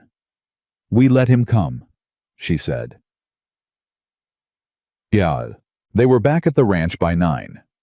By 10, Eli had reported that 3 coal riders had been seen on the road that crossed the north edge of the property, not on Whitmore land, but moving slowly enough that it wasn't casual. Watching, Caleb said. Let them watch, Clara said. At 11:30, a rider arrived at the gate with a message. Not from Nathan, from Judge Harrison. Clara read it in the yard. It was a formal notice. Harrison was requesting her presence at the courthouse that afternoon regarding, as he put it, a matter pertaining to the validity of recent land documentation filed in the name of the Whitmore Dawson property. She read it twice. She handed it to Caleb. He read it. His jaw tightened. He's trying to file something against the property, Clara said. Something through Harrison, through local channels before the federal commission can get established. She thought fast. If Harrison can enter something in the local record that challenges the property's legal standing, It creates a competing claim, Caleb said. Something Nathan's lawyers can use to complicate the commission's process. It won't hold against a federal inquiry. She was thinking out loud quickly. But it creates delay. It creates confusion. And in the confusion, Nathan can argue that the property's status is disputed, which weakens our standing as witnesses. Caleb looked at the message. You're not going. I have to go. If I ignore a formal court notice, then we go together. He handed the message back. He can't keep me out of a public courthouse. She looked at him. He might try. Let him try. Something in the way he said it, not as bravado, not as performance, but as simple grounded fact, settled something in her that had been agitated since the message arrived. Noon, she said. We'll go at noon. She went inside, and she wrote 2 things. The first was a note to Eli and Hector, telling them exactly what to do if anyone came onto the property while she and Caleb were in town. The second was a letter to Briggs sent with the fastest horse they had, telling him what Harrison was doing and asking him to make sure that whatever Harrison filed was immediately entered into the public record so that nothing could be quietly removed later. She sent both. Then she changed into the kind of clothes you wear when you need a town to take you seriously. The courthouse was different at noon than it had been on the morning the ruling was read. It was full then with people who came for the spectacle. Today it was nearly empty. Harrison behind his table, a court clerk in the corner, and Nathan Cole sitting in a chair to the right of the room with his lawyer, a thin man Clara had never seen before, who had the look of someone imported from a larger city for a specific purpose. She came through the door with Caleb directly behind her, and she did not pause at the threshold or look around the room with any question in her expression. She walked to the chair in front of Harrison's table and sat down and looked at the judge. Mrs. Dawson. Harrison arranged his papers. Thank you for coming. Your notice indicated it was required, she said. Yes, well. He shuffled something. The court has received a filing from the Cole legal office raising a question about the right-of-way agreement attached to the Whitmore property. Specifically a question about whether the original filing was properly recorded under territorial procedure. I see. Clara kept her voice completely flat. May I see the filing? Harrison looked faintly uncomfortable. The filing is a public court filing, she said, which I am entitled to review. May I see it? Harrison looked at Nathan's lawyer. The lawyer produced a document and brought it forward. Clara took it. She read it carefully line by line while the room waited. The argument was technical, and it was precise, and it had clearly been prepared by someone who knew territorial land law well. It claimed that the original right-of-way agreement filed 11 years ago, when William had established the homestead, had been recorded under an outdated territorial procedure and was therefore not legally binding under the current code. It was Clara recognized immediately a narrow argument. Not frivolous enough to dismiss outright, but narrow. She set the document on the table. This filing, she said, argues that a right-of-way agreement in continuous use for 11 years is invalid because of a procedural question about its original recording. She looked at Harrison. Is the court prepared to void 11 years of established practice on the basis of a procedural technicality? The court is prepared to review. Because if the court voids this agreement, she said, cutting through him cleanly, it will be doing so in the middle of an active federal commission inquiry into the pattern of land acquisitions in this valley. And the timing of that voiding will be part of the record of that inquiry. She let that sit for exactly 2 seconds. I want to make sure the court understands that. Harrison stared at her. Across the room, Nathan's lawyer had gone very still. Nathan himself was looking at her with an expression she hadn't seen from him before. Not the careful smile, not the performed patience. Something rawer than that. The face of a man who had just understood that the game he was playing had changed while he wasn't watching. The court, Harrison said slowly, is not aware of any active federal inquiry. It will be within the hour? Clara said. If it isn't already. She stood. She picked up the filing and set it back on Harrison's table. I would ask the court to delay any action on this filing until the commission has formally opened. That's a reasonable request that any territorial court would grant under these circumstances. She looked at Harrison directly. Wouldn't you agree, Judge? A long pause. Harrison looked at Nathan. Nathan looked at his lawyer. His lawyer looked at the floor. The court will take the matter under advisement, Harrison said. Thank you. She turned. Good afternoon, gentlemen. She walked out. Caleb held the door. Outside in the sharp noon light, she exhaled once fully, and then she kept walking, and he walked beside her, and they didn't speak until they were at their horses. Under advisement, he said. He'll sit on it until the commission formally opens, she said. At which point, Nathan's lawyer will know there's no local maneuver left to make. She untied her horse. We just shut the last door. Caleb looked back at the courthouse. Nathan's not going to take that quietly. No, she mounted. He's going to be angry. And angry men make mistakes. They rode. The mistake came that afternoon. It came in the form of a story. By 2 o'clock, Clara was aware that something was moving through town because Eli came back from the feed store with his jaw tight, and his eyes carrying the specific expression of someone who has heard something unpleasant and is trying to figure out how to deliver it. What? She said. People are talking, Eli said. In town. Saying things. What things? He looked at Caleb, then back at her. Saying that Dawson came here for the ranch, that he knew about the property value before the marriage, that he and you were, that the two of you had some kind of arrangement before the sheriff died. He stopped. I know it's not true. I just thought you should know what they're saying. Clara's hands went still on the fence rail she'd been holding. Who's saying it? Caleb said. His voice was very even. Cross was at the feed store. He wasn't saying it directly. He was letting other people say it while he stood there. Denny Cross.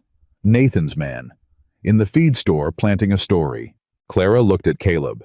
He was looking at the gate, and his jaw was tight, and she could see him working through something. Then he turned, and he looked at her with an expression she hadn't fully seen from him before. Not anger, not exactly, but something close to it. Something that had been compressed for a long time and was pressing against the surface. He's trying to discredit you before the commission opens, Caleb said. Before the commission opens, we're just a widow and a drifter, she said. After it opens, we're witnesses. Right now, discrediting us costs Nathan nothing. I should go to town. No. She said it firmly. That's exactly what Nathan wants. He wants you to go into town and react. He wants something that looks like guilt or aggression that he can point to. She held his gaze. You're going to stay here. We're both going to stay here. Caleb's jaw worked. And just let them say it. For now. Clara. Caleb. She said his name with enough weight that he stopped. The commission opens tomorrow. That's 18 hours. In 18 hours, none of this will matter because everything will be in federal hands. And Nathan's pattern will be on record, and whatever story he's trying to tell about us will be next to a documented record of 6 years of fraud and a sheriff's murder. She held his gaze. 18 hours. He was quiet for a long moment. I have heard that story before, he said, very quietly. Not to her, not quite. About myself. That I came for what I could get. That I wasn't what I said I was. She understood immediately. Wyoming, Billings, Nathan Cole's father, and the property, and James Rourke. I know, she said. Hearing it again, he stopped. I know. She moved toward him, and she did something she hadn't done before in daylight without the cover of a barn in a storm. She put her hand on his arm, just that. Just the weight of her hand, the same way she'd placed it against his face on Saturday night. I know exactly what it sounds like, and I know what it feels like, and I know it's a lie. The people on this ranch know it's a lie. Briggs knows. Finn knows. She kept her eyes on his. In 18 hours, the whole territory will know. He looked at her hand on his arm. He covered it with his. She let him. 18 hours, he said. 18 hours. The 18th hour arrived in the form of Nathan Cole himself. He came at 7 in the evening, and he came alone, which was the first thing that told Clara this was different from the other visits. Cross wasn't with him. The usual two men weren't behind him. He rode up to the gate alone, and he called out for her, not Cross's version of calling.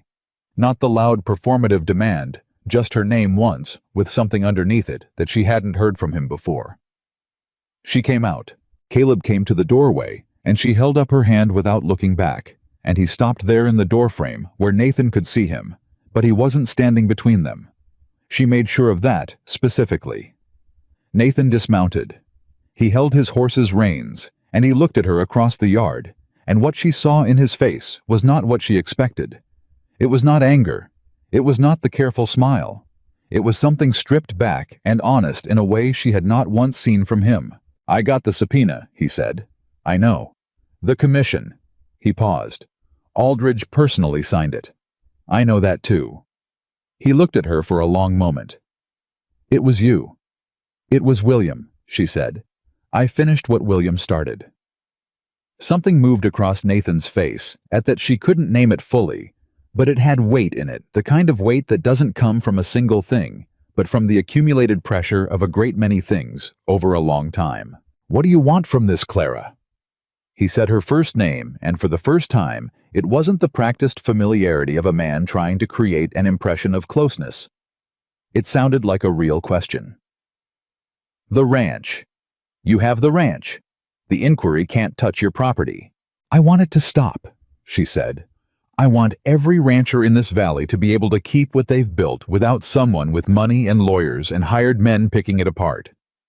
I want the families that Nathan Cole that you forced out to have something on the record that says what happened to them was wrong." She paused. "And I want whoever arranged what happened to my husband to be accountable for it." The yard was completely silent. Nathan's hand tightened on the reins. "I didn't order that," he said. Clara looked at him. "I want you to hear me say it," he said. "Whatever the inquiry finds about the land, I won't fight what's true. But I didn't order William to be shot." She held his gaze for a long time. She was looking for the lie the way you look for it in a person's face when the words are exactly what you want to hear. She looked for the performance, the calculation, the shaped-for-purpose expression. She didn't find it. What she found was more complicated and less satisfying.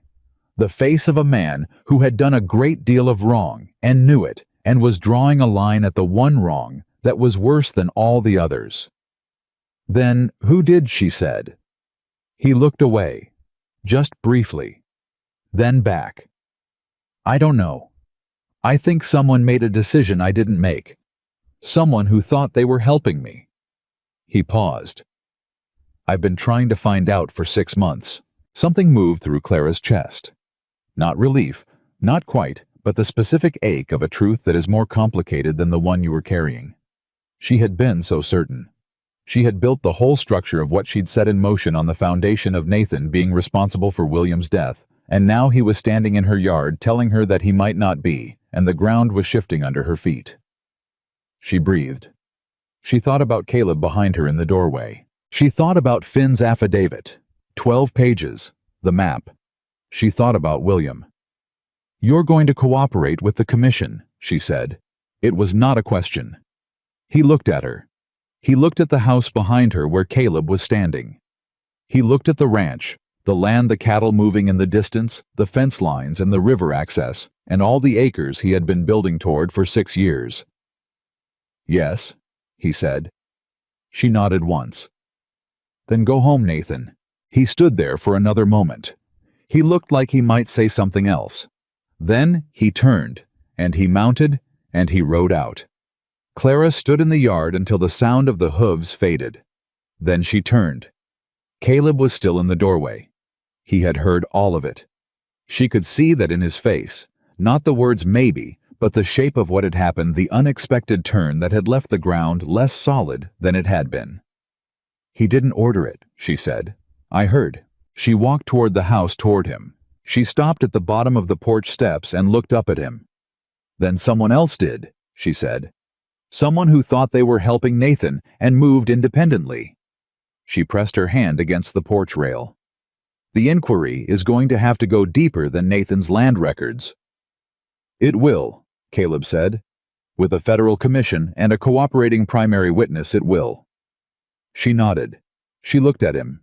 There was something in the space between them, and it was not comfortable, and it was not resolved. It was the acknowledgement that the work was not finished. That finished was further than they had thought, past the shape of Nathan Cole, that they'd been building toward, into something larger and less defined. James, she said quietly. His death. Nathan may not know who arranged it either. Caleb's face went very still. No, he said. He may not. She held his gaze. She understood what she was looking at: a man who had built 6 years of purpose around a single answer and had just been told the answer might be one step further than he could reach right now. She understood it because she was standing inside her own version of the same thing. We're not done, she said. No, but we're not starting from the beginning either. She put her foot on the bottom step. We have Nathan cooperating. We have the commission. We have Finn and the affidavit and 12 pages and a map. She looked up at him. We have more than William had when he died. Caleb was quiet for a moment. We have more than I had when I came here, he said. She heard what that meant. All of it, the layers in it, the things it encompassed beyond the investigation, beyond Nathan and the ranch and the federal commission. She climbed the steps. She stopped in front of him, one step below, so they were nearly eye to eye. Roy Finn told me William said someone would come to find the truth, she said. He said to make sure they found him. She looked at Caleb directly. When William said that, do you think he knew it would be you? Caleb looked at her for a long moment. Something worked through his face that she felt more than she could see, something old and heavy and just beginning to be set down. No, he said. I don't think he knew it would be me.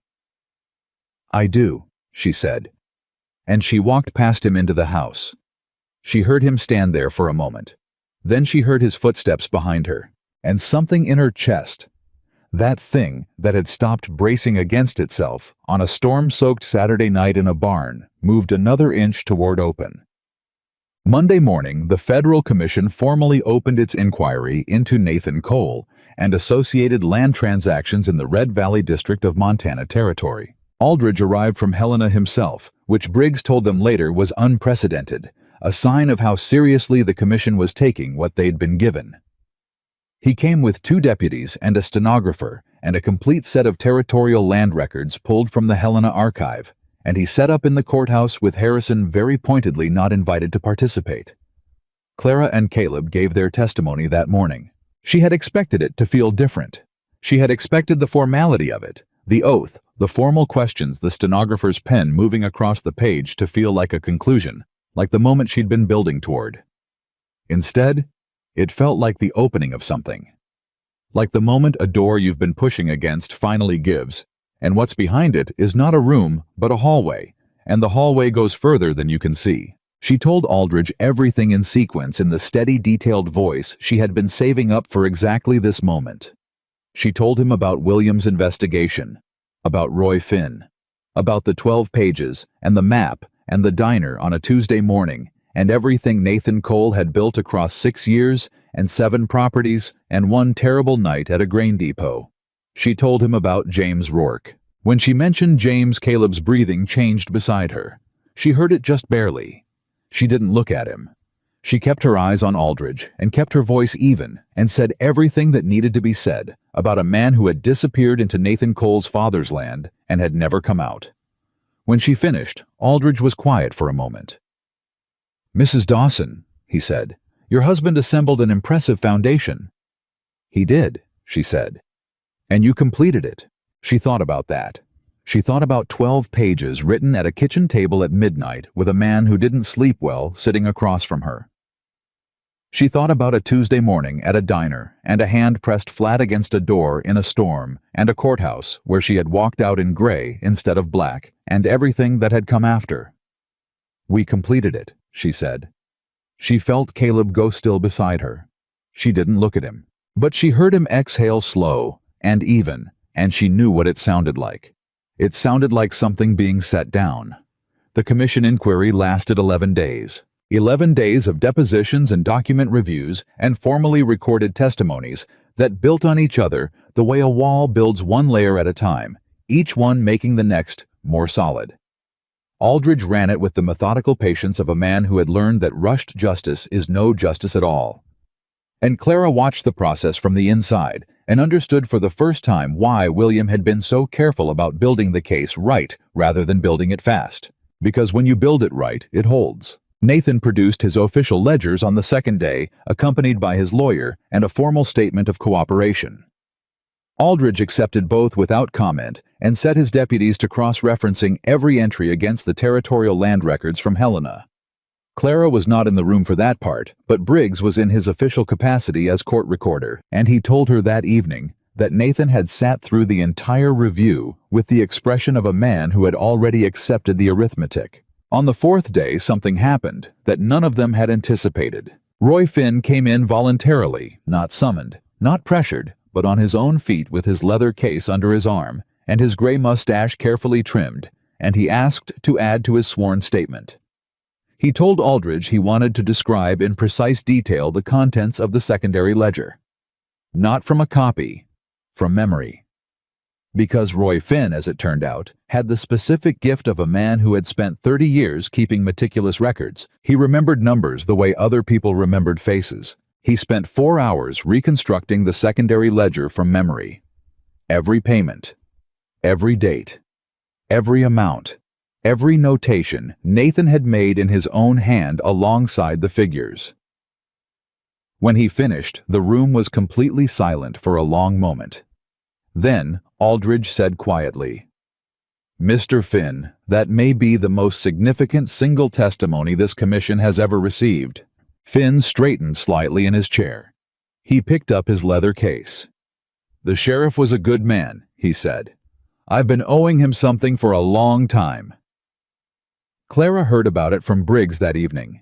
She sat at the kitchen table and she listened, and when Briggs finished, she folded her hands on the table and she looked at them for a long moment without speaking. "Roy Finn remembered all of it," she said finally. "All of it," Briggs confirmed. She nodded slowly. Caleb was across the table. He had been listening with his usual quality of complete attention, the kind that didn't require comment, that simply took everything in and held it. After Briggs left, they sat in the kitchen, and the lamp burned between them, and neither of them spoke for a while. "James is in those records," Caleb said finally. "He will be," she said, "when they cross-reference the dates and amounts against the Wyoming properties. He'll be there." His voice was very flat, very controlled in the way voices go when the feeling underneath is too large for the words available. "After 6 years, he'll be there." Clara looked at him. She did not offer comfort because she understood that this was not a moment for comfort. This was the moment when something that had been held in suspension for 6 years was beginning to resolve, and resolution is not the same as relief, and she knew that better than most people in the world right now. She reached across the table and put her hand over his. He turned his hand over and held hers. They sat like that until the lamp burned low. Dear. On the 7th day, the commission found the man they had not been looking for. His name was Gerald Marsh, and he was not Nathan Cole's man. He was Denny Cross's cousin, a hired hand who had worked the grain depot the night William was shot, and who had, according to the cross-referenced payment records from Finn's reconstructed ledger, received a significant cash payment 2 days after William Whitmore's death. The payment was not from Nathan Cole's account. It was from Cross's personal funds, which had been, according to further investigation, significantly supplemented by a wire transfer from a third party. Not Nathan, not anyone connected to Nathan's primary operation, but a man named Silas Grant, who was a silent investor in 2 of Nathan's earlier land deals, and who had decided, without Nathan's knowledge or authorization, that the problem of Sheriff William Whitmore needed to be resolved before Nathan's plans could proceed. Cross had acted on Grant's money. Grant had acted on what he believed Nathan wanted. Nathan had not ordered, it had not known it was being arranged, and had spent the past 6 months trying to trace it, because he had understood with the particular cold clarity of a man who knows how these things work, that whatever he had or hadn't done, if a sheriff died near his operation and the trail ever got fully followed, it would lead back to him regardless of who had actually given the order. He had been right. Aldridge brought Nathan in for a separate interview on the 8th day. Clara was not in the room for that one either. But Aldridge told her afterward in a private conversation in Briggs's office that Nathan Cole had provided the names of Grant and Cross and every link in the chain with the systematic thoroughness of a man who had decided that cooperation was the only card he had left. He knew, Aldridge said. He'd traced most of it himself. He just hadn't taken it anywhere because taking it anywhere meant exposing everything else. Clara absorbed this. "What happens to him?" she asked. Cole, Aldridge pressed his lips together. "The land fraud charges are significant. Several of the property transfers will be reviewed and potentially reversed. He'll face territorial charges and likely federal ones. He won't keep most of what he's built." A pause. "But he didn't order the murder. That matters legally." "And Cross and Grant?" "That," Aldridge said quietly, "is a different matter entirely." She held his gaze. "William," she said. "Just the word." "We'll have justice," Aldridge said. "Full and formal and on the record. I promise you that." She looked at him for a long moment. Then she nodded. She stood. She walked out of Briggs's office into the afternoon light, and she stood there, and she breathed, and she did something she had not done since the morning they buried William.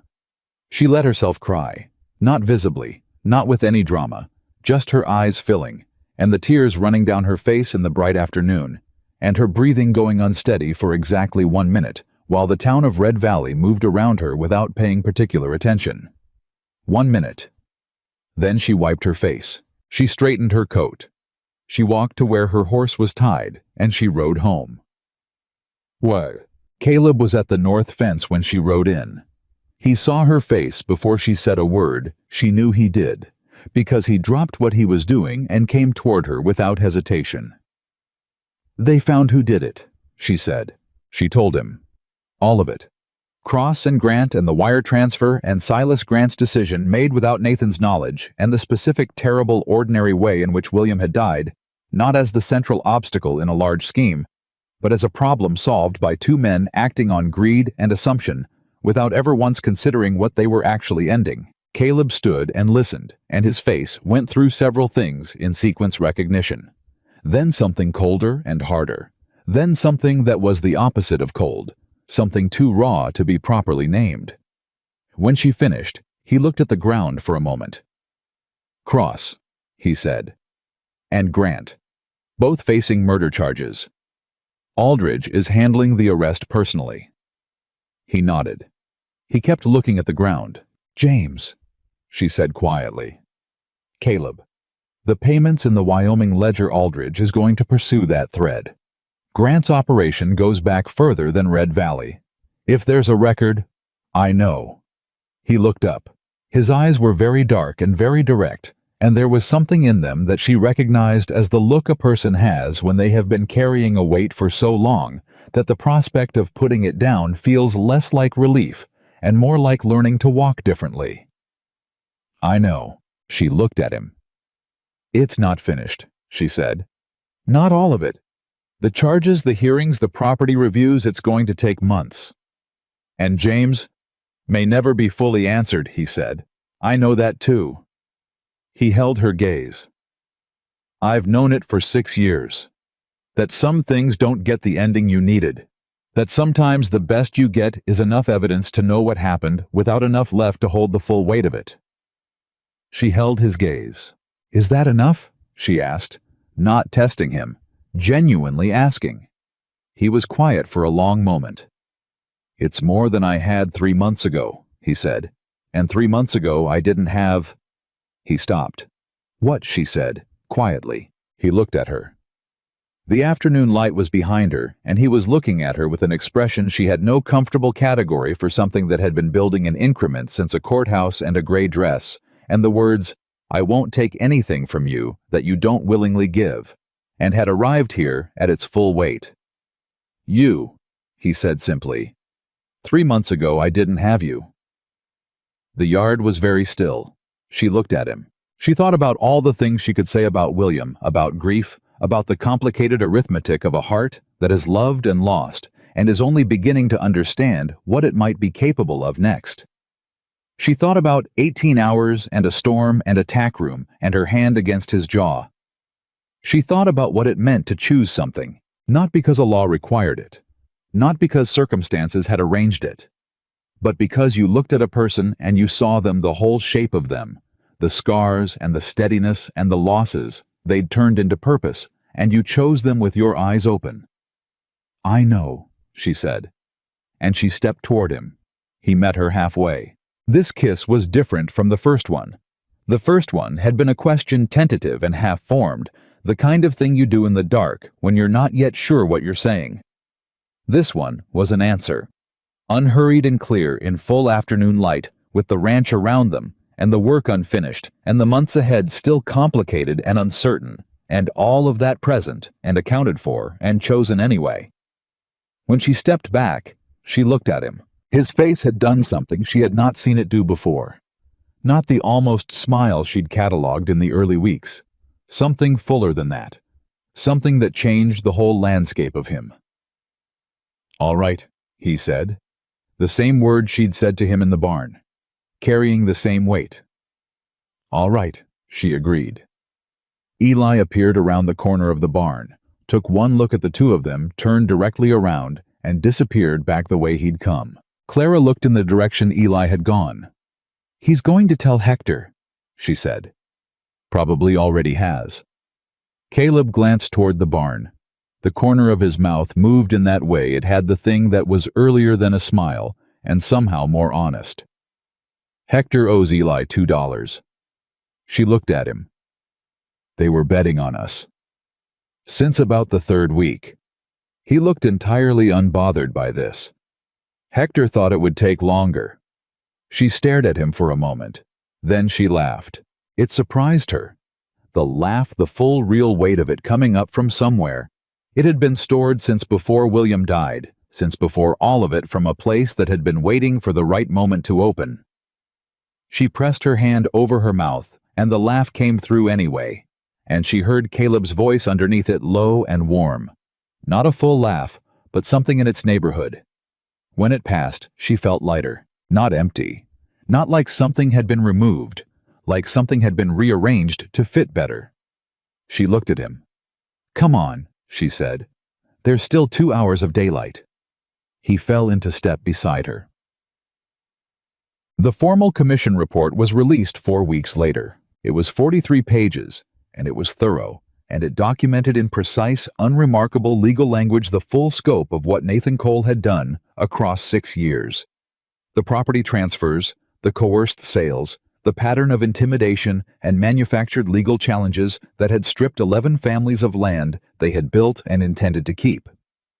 It documented the role of Gerald Marsh Denny Cross and Silas Grant in the death of Sheriff William James Whitmore. It documented the Wyoming properties and the events involving James Rourke. And while James's death could not be legally proven beyond the threshold required for a murder charge, the record established clearly and permanently what had happened to him and who had benefited from it. It named names, all of them. Grant and Cross were arrested by federal deputies and held for trial. Nathan Cole entered a formal cooperation agreement and faced a hearing before the territorial court on the land fraud charges, and the outcome of that hearing resulted in the reversal of 3 property transfers and the beginning of a compensation process for the families involved. It was not everything. It was more than nothing. It was, as Briggs said to Clara on the morning the report was released, more than this valley had ever gotten from anything before. William would have wanted it done right, Briggs said. He did want it done right, Clara said. That's why it took this long. Briggs looked at her across his desk. He had the expression he'd had on the day they'd first brought him the 12 pages, something on the far side of guilt in the territory where guilt resolves into something a person can live with. The town is talking about you differently now, he said. I know. They were wrong about you, from the beginning. Some of them. She stood. Some of them were scared. Some of them were just watching. That's usually how it goes. And Dawson. She picked up her coat. What about him? Briggs allowed himself the smallest possible version of a smile. The town is talking about him differently too. She put her coat on. Good, she said. He's earned it. She left. Yeah, the months that followed were the kind of months you don't write down because they're not the kind of thing that makes a story. They're the kind of thing that makes a life. The ranch expanded. Not dramatically, not all at once, but in the steady way that good operations grow when they're properly run and properly resourced. An additional 30 acres along the river frontage they'd secured through the right-of-way confirmation. A new water routing system that added grazing land. 2 new ranch hands who came recommended by families whose properties had been protected by the commission's findings. Clara ran it all. Caleb ran it with her. The distinction mattered to them both not as a correction of anything, but as an affirmation. She was the architect. He was the builder. They were not interchangeable, and they did not try to be, and that was precisely why it worked. Eli became a foreman by autumn, a development that would have seemed improbable to anyone who had known him at the start of the year. He still said stupid things at supper, but less often, and when he did, he was more likely to catch himself. Hector never changed. Hector was the kind of man who had already arrived at himself and had no intention of going anywhere else. Clara valued that enormously. Roy Finn left Nathan's employment in September and set up as an independent bookkeeper in Red Valley. He had more clients in 3 months than he could comfortably manage. Clara was one of them. She trusted his numbers completely, which was the highest compliment she knew how to give. Tom Briggs retired his position as court recorder in October, not under pressure, but by choice, and he told Clara over coffee one morning that he had been thinking about it for 2 years, but hadn't been able to leave while something was unfinished. She told him he'd done well. He told her William would have been proud of her. She said that was 2 separate things, and both of them were probably true. The night before the anniversary of William's death, Clara sat alone on the porch in the dark. She did this deliberately. She had thought about it for a week in advance, had cleared the evening, had sent Caleb to check the east pasture, on a task that did not genuinely require him to be gone, but that she needed him to be gone for, because there are things you need to do alone, and this was one of them. She sat with her hands in her lap, and she thought about William. She thought about all of it. The 8 years, the Sunday mornings at the diner, the way he'd held his coffee cup with both hands, even in summer. The way he had looked at her when he thought she wasn't watching, which was the way she had learned what it looked like for a person to see you fully.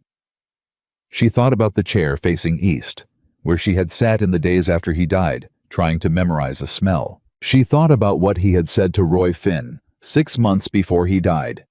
Someone will come to find the truth. Make sure they find you. And she understood now, sitting on the porch in the dark, that William had known something she hadn't. He had understood that he might not finish what he'd started.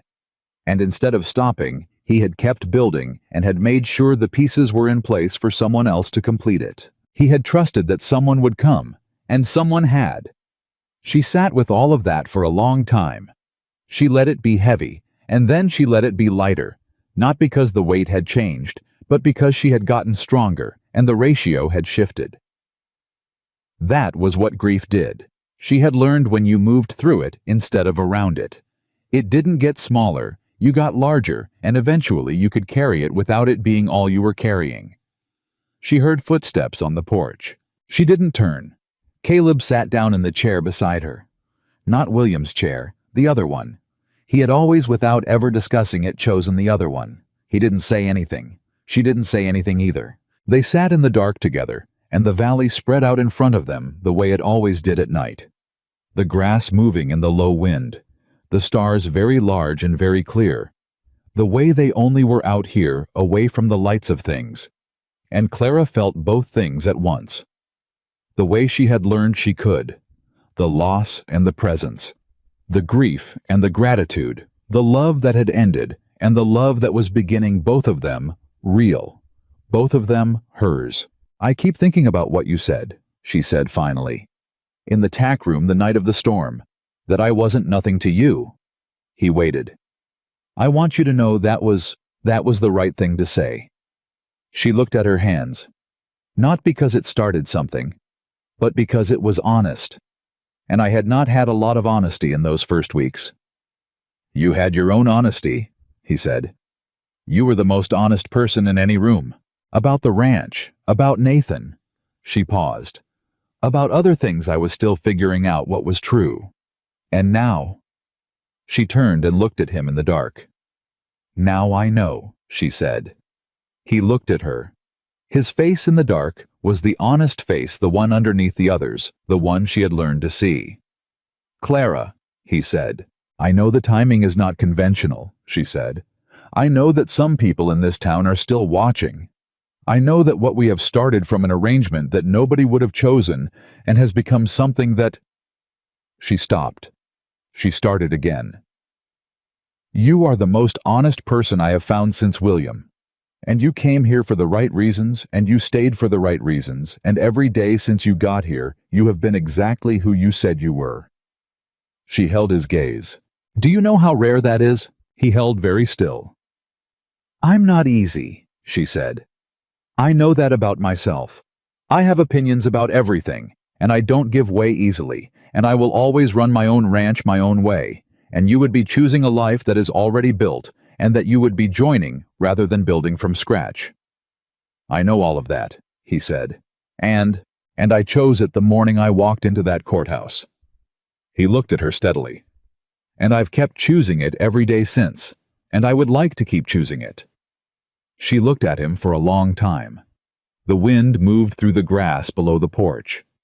Then stay, she said. Not as a condition, not as a concession. As what it was, the clearest, most unencumbered thing she had said to another person in a very long time. He held her gaze. I'm not going anywhere, he said. She reached over and she took his hand. He held it. They sat like that as the night settled around them in the quiet that had become the best kind of language between them, the kind that didn't need filling, that was already full of everything that mattered. Below them, the valley spread out dark and silver and wide, the river catching starlight somewhere in the distance, the land she had fought for and kept laid out in the dark, like a promise that had been made good. Red Valley would remember what had happened that year for a long time. They would tell the story of the Federal Commission and the land fraud and the justice that had come late but had come fully. They would talk about Roy Finn and his impossible memory, and Tom Briggs, and the private courier, and Aldridge arriving from Helena in person with his deputies and his stenographer. They would talk about the widow and the cowboy, and some of them in telling it would get it slightly wrong, would say she had needed saving, would say he had rescued her, would tell it as the story of a man who came to the right place at the right time and fixed what was broken. But the people who had been there, who had watched it from the inside, Briggs and Finn and Eli and Hector and Aldridge in his report, and the families who got their land back, they knew the true version. The true version was this: a woman who refused to be reduced, who turned grief into action and loss into purpose, and a forced arrangement into the most honest partnership the Valley had ever seen. A man who had been carrying a dead friend in a cold case across 6 years of open country, and had finally found the place where it resolved not into the ending he'd been hoping for, but into something better and more real than the ending, into a life he had stopped believing was available to him. Two people who had been given nothing, and had built everything. Clara Whitmore had walked into a courthouse in a gray dress with her spine straight and her face still, and her hands steady, and she had refused in every way that mattered to be anything less than exactly who she was. And that refusal had been the beginning of all of it. The beginning of the case, and the justice and the truth about William, and the slow, unplanned, entirely real love that had grown up in the space between two people who had needed each other before they knew it. She sat on her porch, with Caleb Dawson's hand in hers, and the stars above the Montana Valley, very clear and very close. And she was not the sheriff's widow, and he was not the lonely cowboy. And they were not a miserable match or a forced arrangement or a cautionary tale. They were exactly what they had made themselves through work and honesty and the stubborn refusal to let the worst things win. And that was enough. That was more than enough. That was everything.